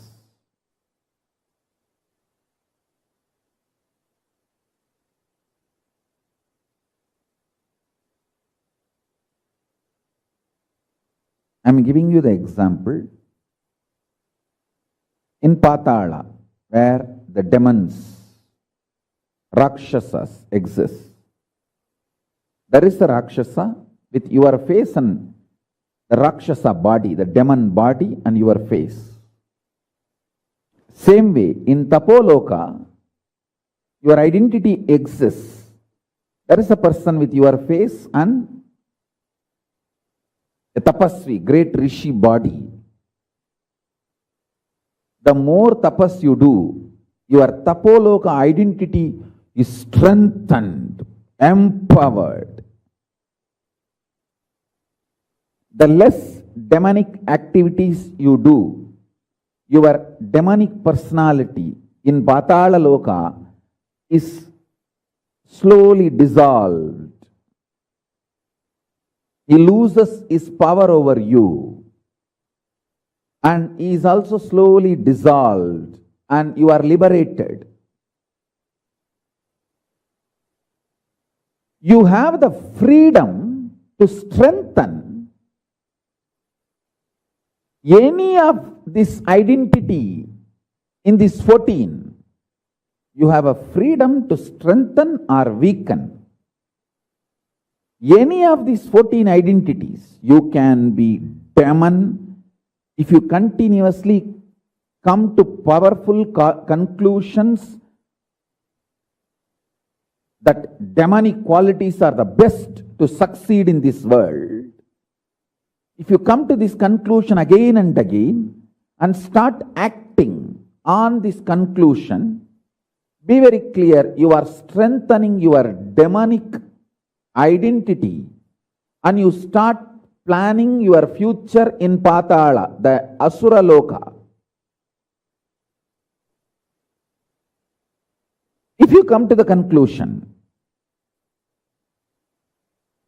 very dharmic way of living, win-win, will always be the best strategy.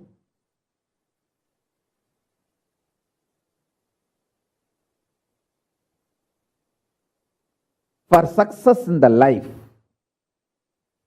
whenever you come to the conclusion, hey, I should also win, he should also win, that is the best strategy to achieve success in the life, and you start executing those strategies, those conclusions, then your personality in Swargaloka gets strengthened, and more your intensity in Swargaloka gets strengthened, and you start manifesting your future time in Swargaloka.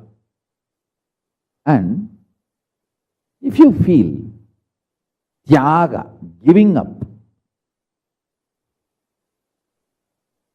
vairagya, the absolute tyaga is the best strategy for success.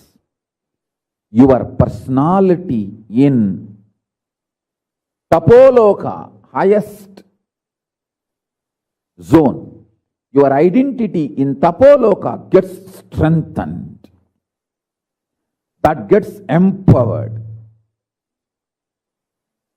And naturally your future starts manifesting in Tapoloka. So each of these loka opens up for you based on the powerful conclusions you arrive, based on the actions and activities you do. So understand this truth deeply, so you can start manifesting not only the highest zone, Tapoloka, Satyaloka, all that, you can manifest Kailasa itself. Pure integrity, absolute integrity to Guru and Paramashiva.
Nityanandam, how many of you understood about what Swamiji revealed about the parallel universe.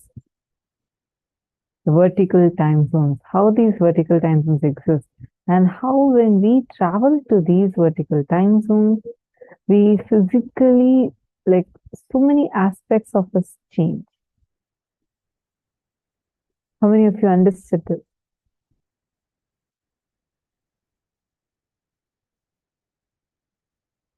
Okay, thank you. Manoj Talvaraya is raising hands. Can I request all of you to please put in the chat? Okay, see, many of you now waving. We have multiple Zoom rooms, so really help if you all can put it in the chat. So as we navigate between every room, we don't miss any of your reactions or what you want to say. What did each of you understand? This is a very important concept for us to even understand. Like, first time when Swamiji told about this, I was like, what, parallel universes? Do they really exist? I thought it was such a sci-fi movie thing. I didn't know it was a real thing. And I thought like it's, and I didn't know the importance for us to learn about it. So then when Swamiji was again and again continuously explaining about this, how to face yourself in the parallel universes, how you can experience each universe, Swamiji brought the Shastra Pramana to it in Mrigendra Agama. It's so clearly described about the existence of each of these planes, how many yojanas these are. And Swamiji showed those Shastra Pramanas and explained to us. It was like, wow, it's something too huge.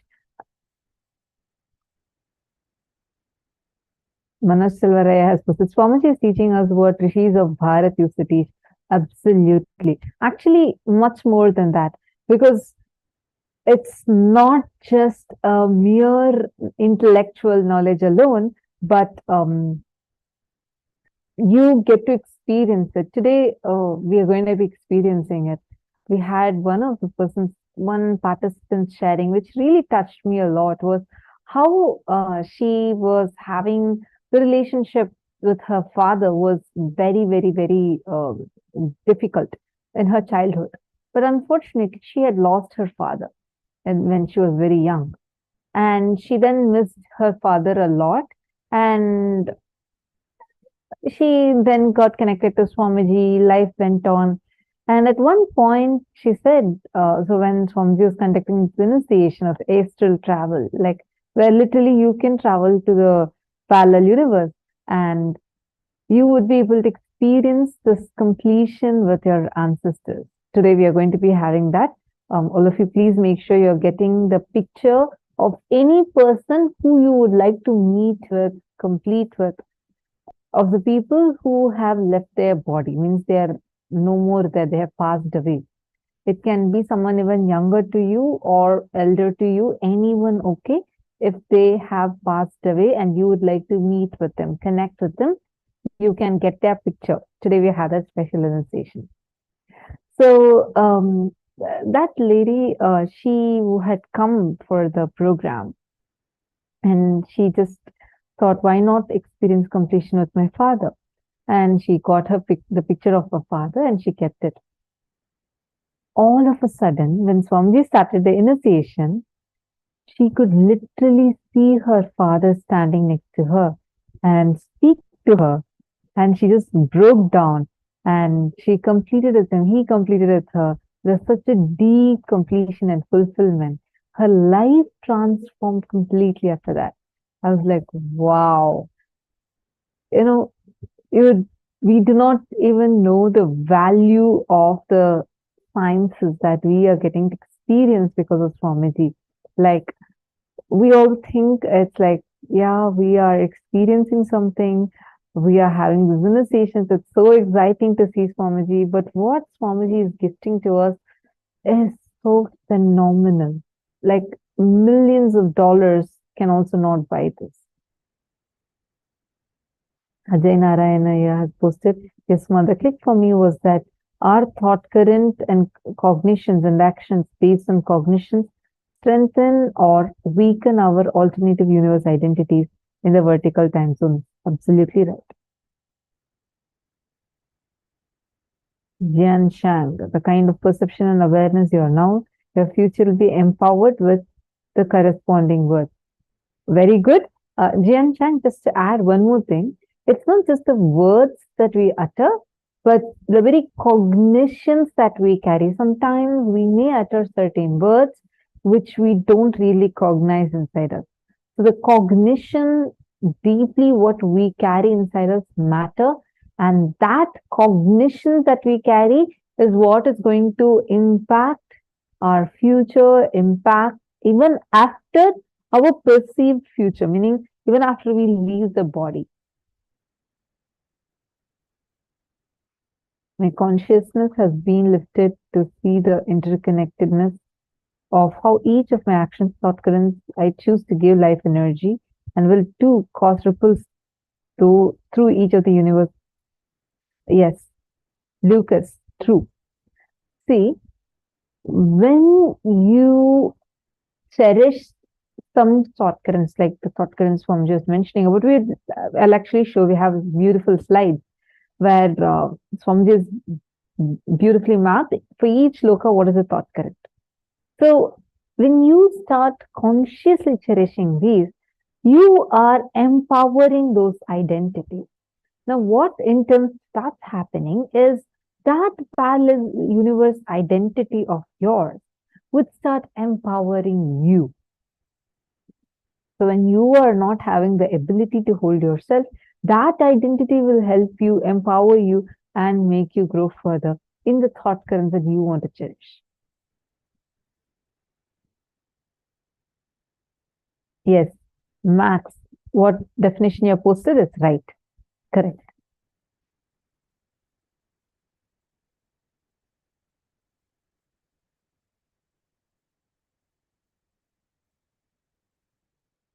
Yes, Mashreya Gupta, right.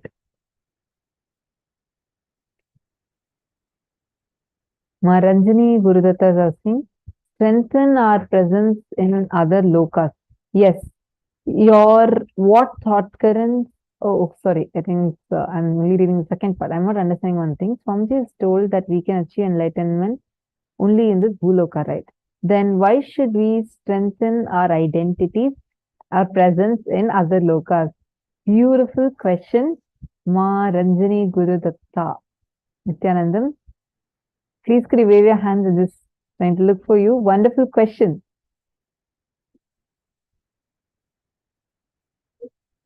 I'm not seeing you on camera. Can I request all of you to please come on camera? It'll, okay, now I see you. Yes, Nityanandam. Nice to see you. Very good question. See, you're right. Only in this plane, human consciousness has the ability to choose between right and wrong, which is the most important thing for us to be able to achieve enlightenment and for us to be able to travel to any of the lokas that we want. But the identities, we are currently existing in all the 14 planes. We have our identity in all the 14 planes. Now, what this means is each loka has its own thought current. Now, when you're consciously empowering certain thought currents, for example, now, let's say that consciously you cherish strong Guru Bhakti, feeling connection, and you cherish integrity as your core thought current. Again and again, you want to consciously cherish that. Now, at some point, let's say you're sick or something unwanted happened in your life and you almost feel like giving up. The thought currents that you had cherished all these days built that strong feeling connection, built that strong identity of yours in your parallel universe that would support you to lift you up. You're understanding? It's more like a symbiotic relationship. For example, now the thought currents you are cherishing. Now let us say that you are consciously cherishing a thought current of your patterns are triggering you and you're cherishing a thought current saying that why no one is understanding me, no one is giving me any kind of appreciation, I'm not going to do anything for them. I'm just giving an example, okay? So then you cherish a victimhood inside of you. No one is understanding me. No one in my life is supporting me. Life is always against me. Now, if this is a thought current you start cherishing for even a few days, you start empowering your lower world identity. Now, let us say sometimes even you're happy where you're not conscious. You understand? We are not conscious most of the times, even through our ups and downs. Usually we think when we are unconscious means only it is the downs. No. Many times even when you're high, like means you're so happy, even at that time you become unconscious. What will happen when you are not conscious? This identity will take over you and make you do something that is untoward, what you do not want, and pull you down from that state. Whether it is for raising yourself higher or to not get pulled down, it's important for us to be aware of what thought currents we cherish. And it is more and more you cherish these thought currents. This is first level. Next, you start manifesting certain powers and powerful cognitions which is beyond this world, which does not exist in this universe, this world. What we know as Bhuloka. See, Bhuloka means it comprises of everything that is called as the known universe to us. Whatever we feel as known, meaning not just our planet Earth or the solar system or the Milky Way galaxy or even Andromeda galaxy or galaxies together, whatever our scientists have discovered and are imagining to exist, all those only come under Bhuloka. We have still, right now, modern science has not gone beyond Bhuloka. Bhuloka is not just planet Earth. All right. So now, whatever is available within this universe that we know, the Bhuloka plane, beyond that, there are certain powers, powerful cognitions. When we read Ramayana, you see the reference where Vashishta had a cow named Nandini, which was Kamadenu's daughter. Now, it is only because of his strong identity that is established in Swargaloka plane, from which he can import that as a physical manifestation for him. We actually have some of the disciples of Swamiji who have been able to materialize certain stones, which you will never identify. You cannot. They have taken it to several the specialists, the gemologists, who have very clearly said this gem does not belong to anything that they know of in any of, at least planet Earth, whatever stones they know of, it does not belong to this plane. Same way, Swamiji's, the Kavi that Arunagiri Yogeshwara gifted to Swamiji, that Kavi, we have the physical Kavi, we sent it to more than 200 places, special laboratories. Everywhere the scientists researched clearly, they sampled it with all the known available materials, and they very clearly declared that this is not available anywhere.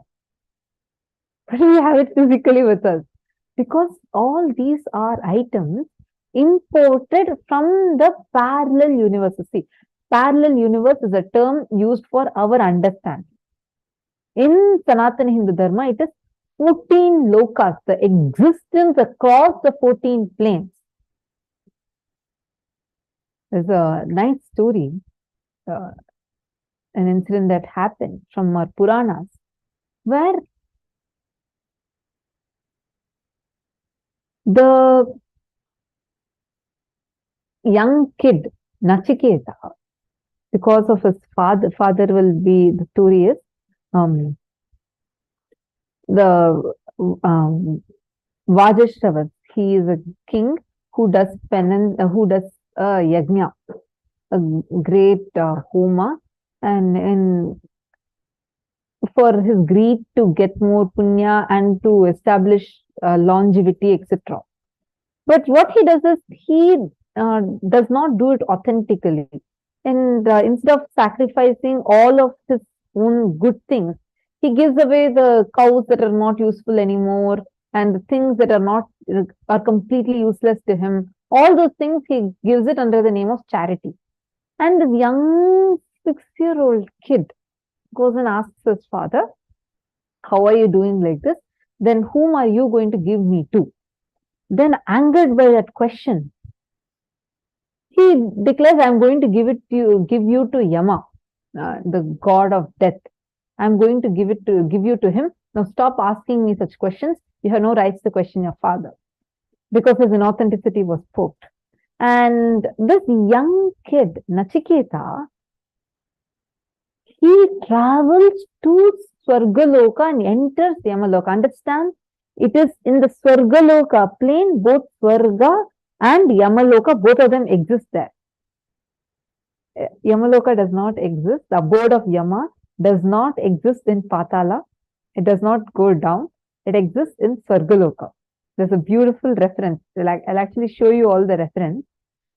What Swamiji is teaching us. Swamiji has made it as such a beautiful, very scientific, authentic one with clear references. Modern science is not yet evolved to understand those. So he goes and asks Yama, and he goes to the abode of death, and he comes back alive with learning the secret of death. That is what is Kathopanishad. If you all have read, if any of you have read Kathopanishad, such a beautiful chanting, which is recording of the whole conversation between Yamadharma and Nachiketa, a small 6 or 7-year-old kid. How did he go? What did it mean for him to go to the abode of death, talk to Yama and come back? Understand? That means he had the ability to connect with that identity of his and physically teleport his body. It is like when you are awake right now. Then yesterday night you would have slept. When you went into the sleep state, when you entered into the deep sleep state, it was still you. And when you entered into your dream state, it was still you. And it was your own identity in the dream state. Something that happened in the dream state, you will not see it happening in the waking state. But it is your own identity. It's like a switch. You just switch to that identity. Same way, you have the ability to switch to any of these 14 lokas. And Ma Ranjani, just one thing.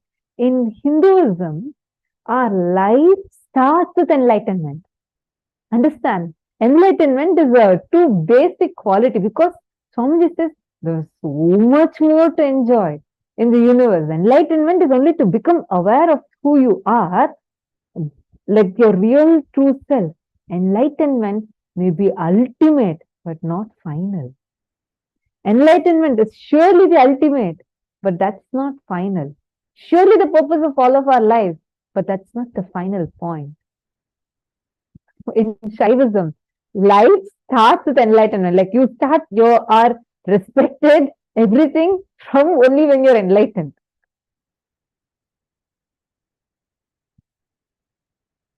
Are all of you understanding now? Very good question. And I hope you got the answer for the question. Now we'll just go through, we'll all glance over, take a few minutes to quickly go over what we learned just now, like a quick recap. For us, if it's 1 year, it is 1 day for the higher time zone called Swargaloka, which is one of our vertical time zones. Even while you're in this body, your parallel universe being exists in all the 14 vertical time zones. In each of the 14 lokas, you have one body through which you experience and enjoy that loka. But the prana, the breath, which goes into your body you're carrying here, goes up to the body you're carrying in Kailasa and goes down to the body you're carrying in Patala. It is the same. Understanding about these vertical time zones can bring tremendous physical health, mental health, psychological wellness, and above all, a life of Paramashiva Jnana. Only physical mutation and mental mutation happens in the lower planes of universe, but conscious mutation, superconscious mutation happens in the higher vertical time zones of the universe. If the intensity of your consciousness increases, you enter into the higher vertical time zone. The more tapas you do, your tapoloka identity is strengthened, empowered. The less demonic activities you do, your demonic personality in Patala Loka is slowly dissolved. Now we are going to be learning, see, this is the verse I was mentioning about. This is from Mrigendra Agama, from the 10th chapter, 116th sutra. Taduna koti swarloka swargivarya samashayaha. It says, Swarloka, the dwelling place of the prominent denizens of the heaven, is above the Bhuvarloka. Its height is 85 lakhs of yojanas. You all can calculate 1 yojana equals approximately, I think, 8 miles. So you all can calculate, do your own math. This is, see, understand, every time I read these, right, I'm like, wow, first thing, how does Swamiji get the time to sit and map from these agamas? Each agamas are this thick. It's not a joke. Swamiji goes and gets it, downloads it into him, decodes it for us, simplifies it for us. He makes it so easily available and accessible to us. And not just that, he gives us all of these references to make sure that we are understanding the authenticity of this. And to make sure, see, when you're sitting and learning, here so many of you are sitting right now and getting to enjoy, experience these powerful cognitions, revelations. Do you know something? This is not just for some, like a good knowledge, good to know kind of a thing. When you leave your body, this knowledge is what is going to open up in you and make you experience the parallel universe identities of you.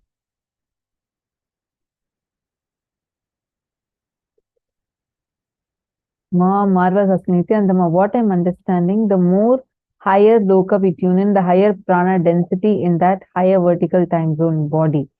The lower the prana, the lower the loka.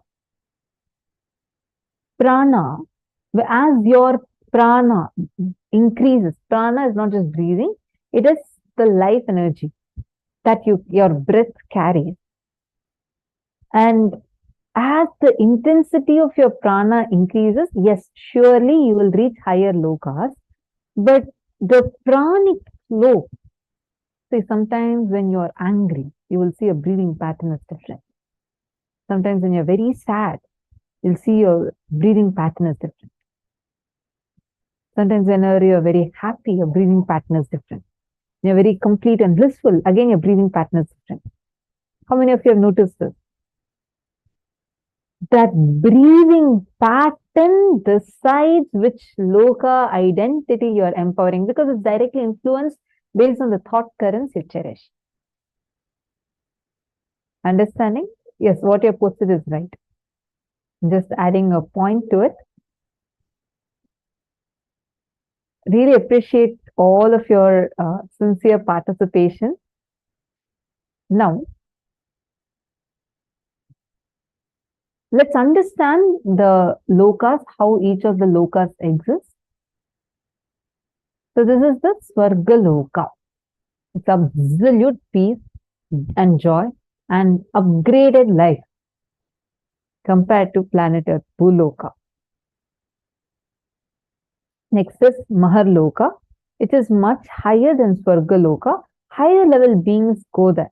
And Maharloka is your highest peak possibilities. You experience it in Maharloka. Actually, Swamiji said this is the largest universe. Maho jikote Raste Marichadi Munivrajaha. Maharloka, the abode of Marichi and other such eminent sages, is above the Swargaloka, raising to the height of 2 crores of yojanas. Again, this is from the Gendragama, the 10th verse, 10th chapter, 116th verse.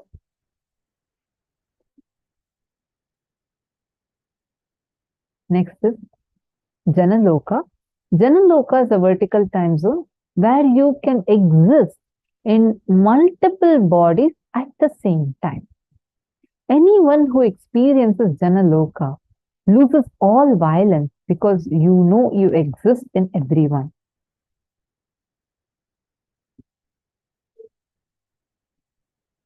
Janoshtakotyavatchinnaha Pitrujagujanashrayaha. Above this is the Janaloka, where the Pitrus, the ancestors, and the sages such as Janu and others are living.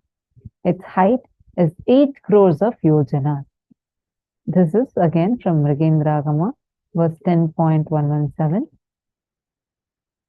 Deep surrender lifts you to Brahmaloka. Then from there, you move to Vaikuntha, Kailasa, and Mahakailasa itself. Take a few minutes. You all can take a note of this.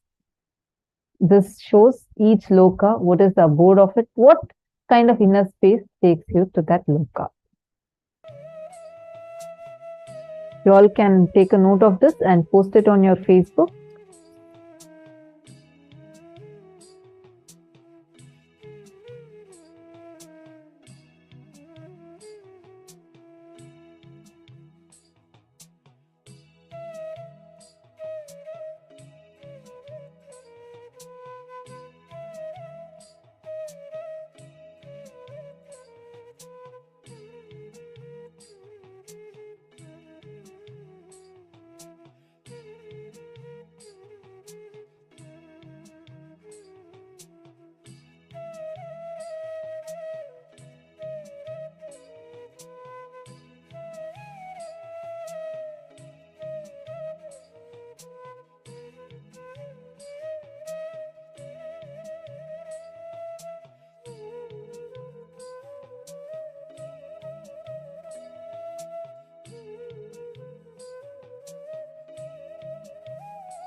Nityananda.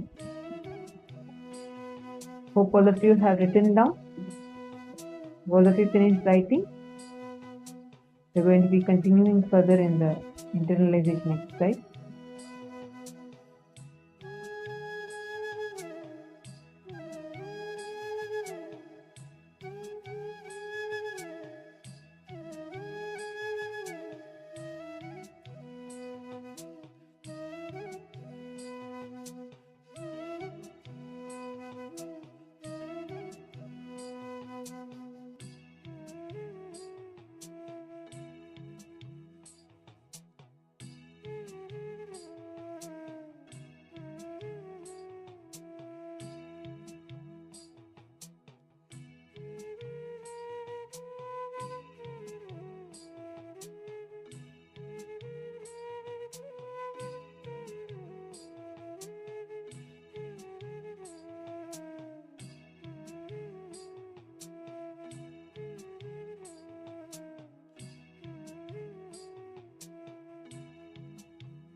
In each of these places, of each of these parallel universes, there are different cosmic landmarks.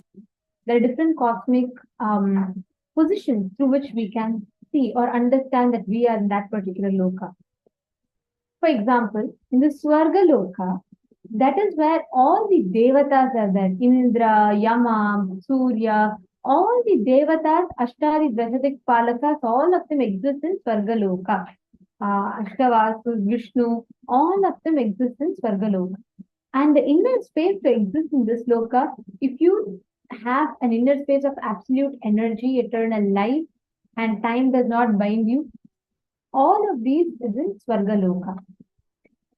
And so we all saw about Swarga Loka, we saw about Maharloka, Janoloka, Tapaloka, and Satyaloka. Now, we are going to be seeing about the next set of parallel universe. So the next is Vaikuntha. Vaikuntha is the abode of Parandhama, Mahavishnu. In Vaikuntha Loka, he exists as the ultimate form of consciousness where the pure bhakti, prema bhakti is experienced. You understand? These are the lokas which is beyond the 14 that we learned. 7 below, 7 above. The 7 above lokas we have already learned. Beyond these, which does not get bound in any of the patterns and exist beyond these lokas are the lokas that we are going to be seeing now. And there is Vaikuntha, Sripuram, and Kailasa and Mahakailasa. So you all can take a few minutes to note this down.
So please understand, each of these lokas, Vaikuntha, the space where Parandhama resides, or the next parallel universe right above the Vaikuntha is the space of Shripuram. And Shripuram is the place where Devi, Parashakti, she resides. And just above the Shripuram, Shripuram is the energy is fugitive, which gives whatever you experience in a certain form. So the form is Shripuram. And Kailasa is a space where all the Anga Devatas, Abharana Devatas, Shivaganas, Mahaganapati, Nandi, all of them exist in Kailasa. Devi, Paramashiva, Nandi, Ganapati, Subramanya, all of them exist in Kailasa. And the whole army, the whole team of Paramashiva exists in Kailasa. Mahakailasa is where Bhagavan Paramashiva exists. All the form collapses into the formlessness, where you experience the space of I am Paramashiva. All the forms, when it just collapses into the formlessness, that space is Mahakailasa. When that formless experience opens up to us, that exact experience of space is Mahakailasa. So, now in each of these planes or each of these lokas, we have different sets of experience. We have various different manifestations that we all experience in each of these lokas. Every single loka directly is relevant, connected to the thought current which you exist. The thought current with which you exist, with which you entertain, what you cherish inside of your inner space. Are all of you able to understand so far? We're just taking time to ensure that all of us are understanding.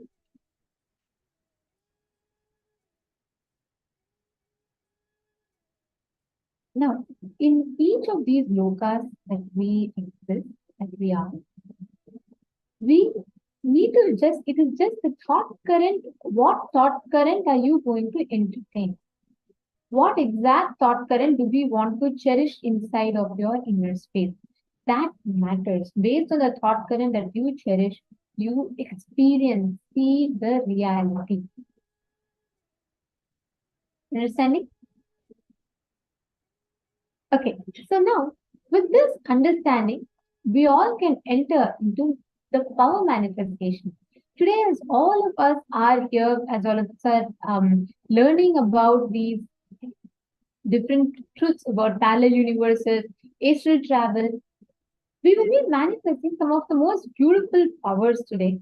And starting with synesthesia, and you will be manifesting the powers of length, breadth, and depth dimensions. Shall we all start? Are we all ready? Okay. So now let us understand what is synesthesia. What exactly is the power of synesthesia mean? And how do we manifest that power? So let's understand what exactly this is.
So, synesthesia is a very beautiful power which we manifest. So please understand, there's a very beautiful science behind it.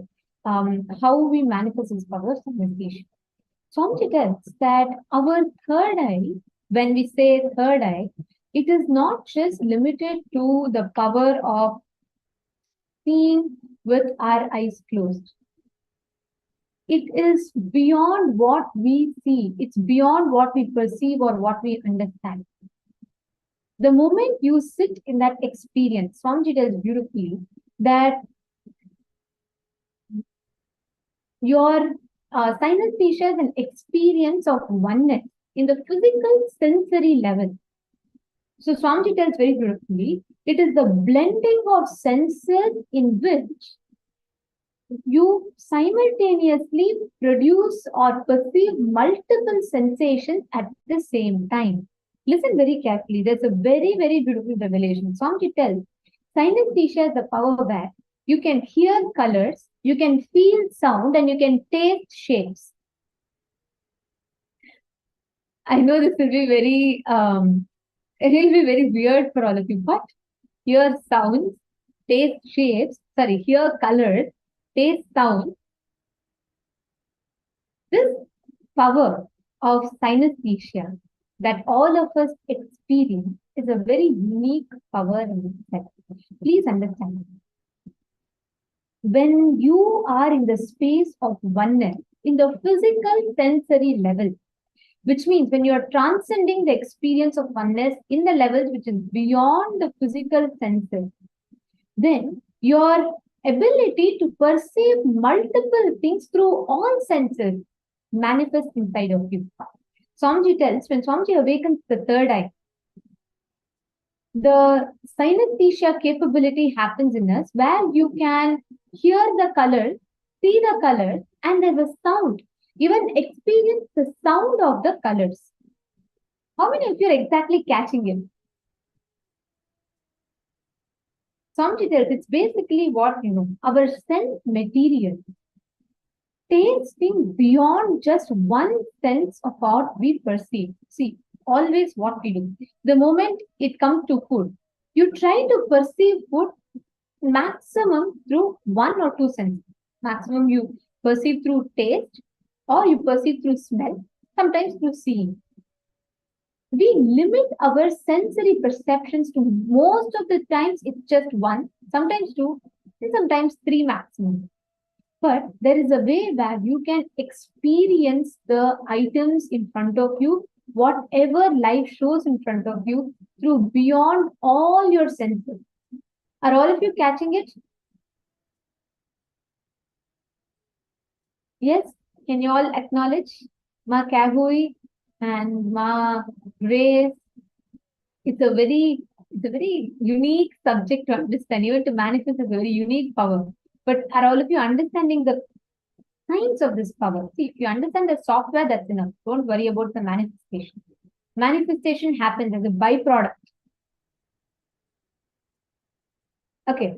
So basically what you're going to be doing is the creation, sustenance, rejuvenation, all the phases of Paramashiva. We will be learning about this. All the phases of Paramashiva, when you experience, when you connect, when you manifest, you are able to perceive the same reality through multiple senses. Catching it? That is the power that all of us are going to be manifesting right now. This is what we call as the power of synesthesia. So let's all get ready to enter into the power manifestation.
The Shastra Pramana for this power is from the Vijnana Bhairava Tantra.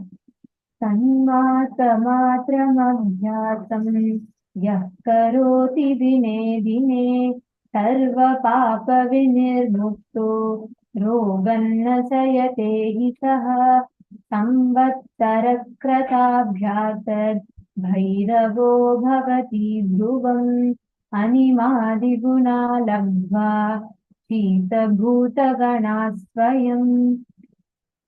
Bhagavan Paramashiva said, when the yogi continues to manifest the powers of drinking nectar and manifesting power over body physiology for 6 months, he becomes a Bhairava, the independent cosmic power of Sadashiva, who is the Lord of completion, time and space. He obtains and expresses the powers of Anima, etc., which are the 8 naturally superpowers in oneness with Bhairava by his own self, conquers all the elements in length, breadth, depth, dimension. Now, what all of you are going to do in this power is I'll be projecting a question for all of you, and you're going to be perceiving that object through all the senses other than the sense that you are seeing. So basically, if you just see an object, okay, you are going to be perceiving it through all the senses.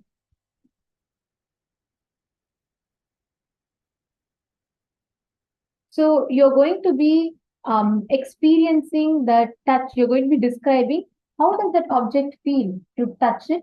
How does that object smell like? How does that object feel like? All of it. Like for example, let's say if it's a glass, right? You will say the surface feels very smooth. And or if it's, let's say, like a plant, you will say it smells like a plant. It feels very smooth. It's very delicate. So you're going to describe an object, what image we are projecting. You're going to be describing it through all of your senses.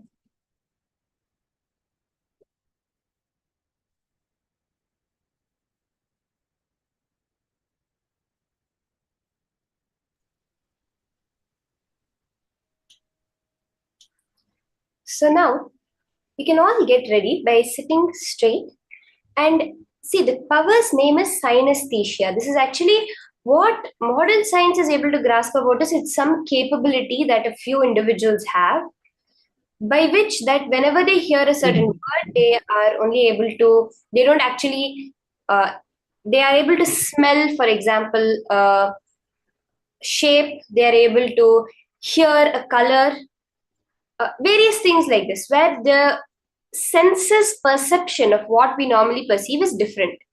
But Swamiji has revealed that this is actually a science that each and every being can manifest. One thing can be experienced through all the 5 senses. So now as we have the image projected on screen, you're going to describe the smell of it, you're going to describe the feeling of it, you're going to describe the taste of it, and you're going to describe the sound of it, okay? So it's going to be a certain image that is projected, and it's going to be a portion of that image. So just by seeing that, whatever experience is happening in your 5 senses, you're going to explain, and then we'll be seeing what actually that image is and verifying whatever we have, whatever Paramashiva has manifested through us.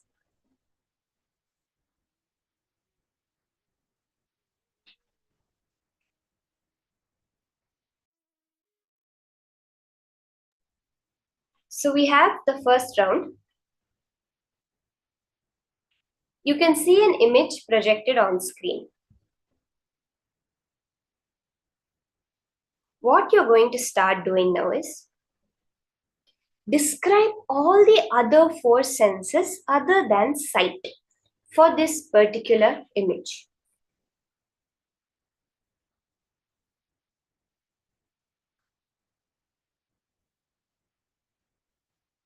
The smell of it. What is the smell of this object? What is the feeling? How does it feel when you touch it? The texture, the material, the hardness. Is it soft? Is it squishy? Is it sticky? Is it hard? Is it sharp? What's the touch of it?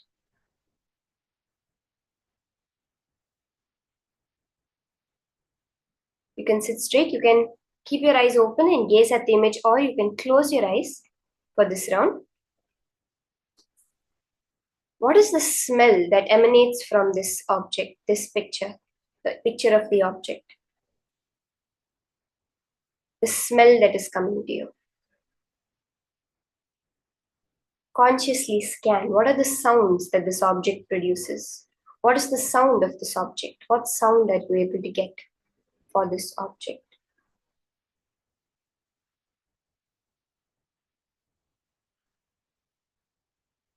What is the taste of this object? How does it taste when it's put inside your mouth?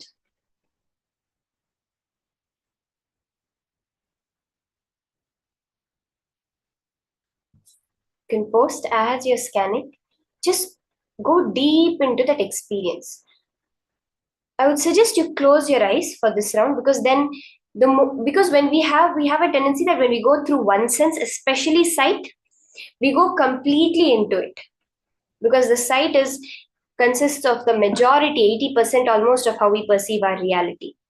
So you can close your eyes and experience through your other four senses: the smelling, the hearing, the taste, the feeling of it, the texture of it, whether it's squishy, is it soft, is it rough, is it smooth, is it sticky, is it hairy.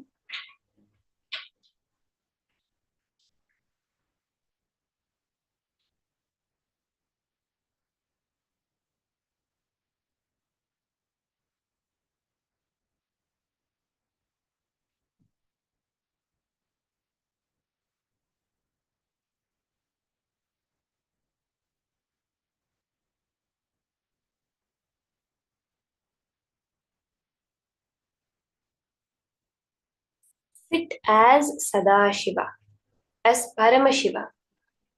You can do all the 5 Pancha Krityas: the creation, the sustenance, the destruction or rejuvenation, pulling out of delusion, and liberation. All the 5 senses can be perceived through one itself. Just through the third eye, all the 5 senses we can experience.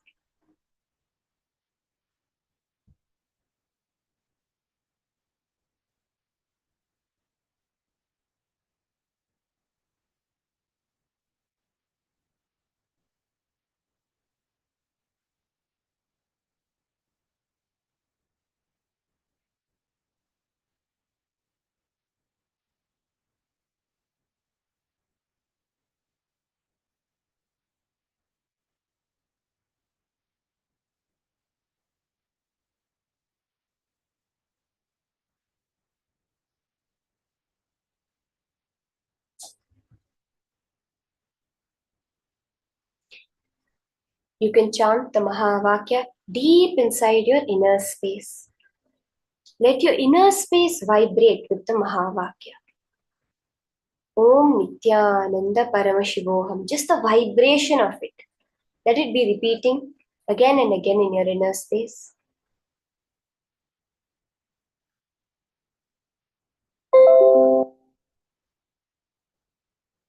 Connect to Swamiji. Be completely unclutched.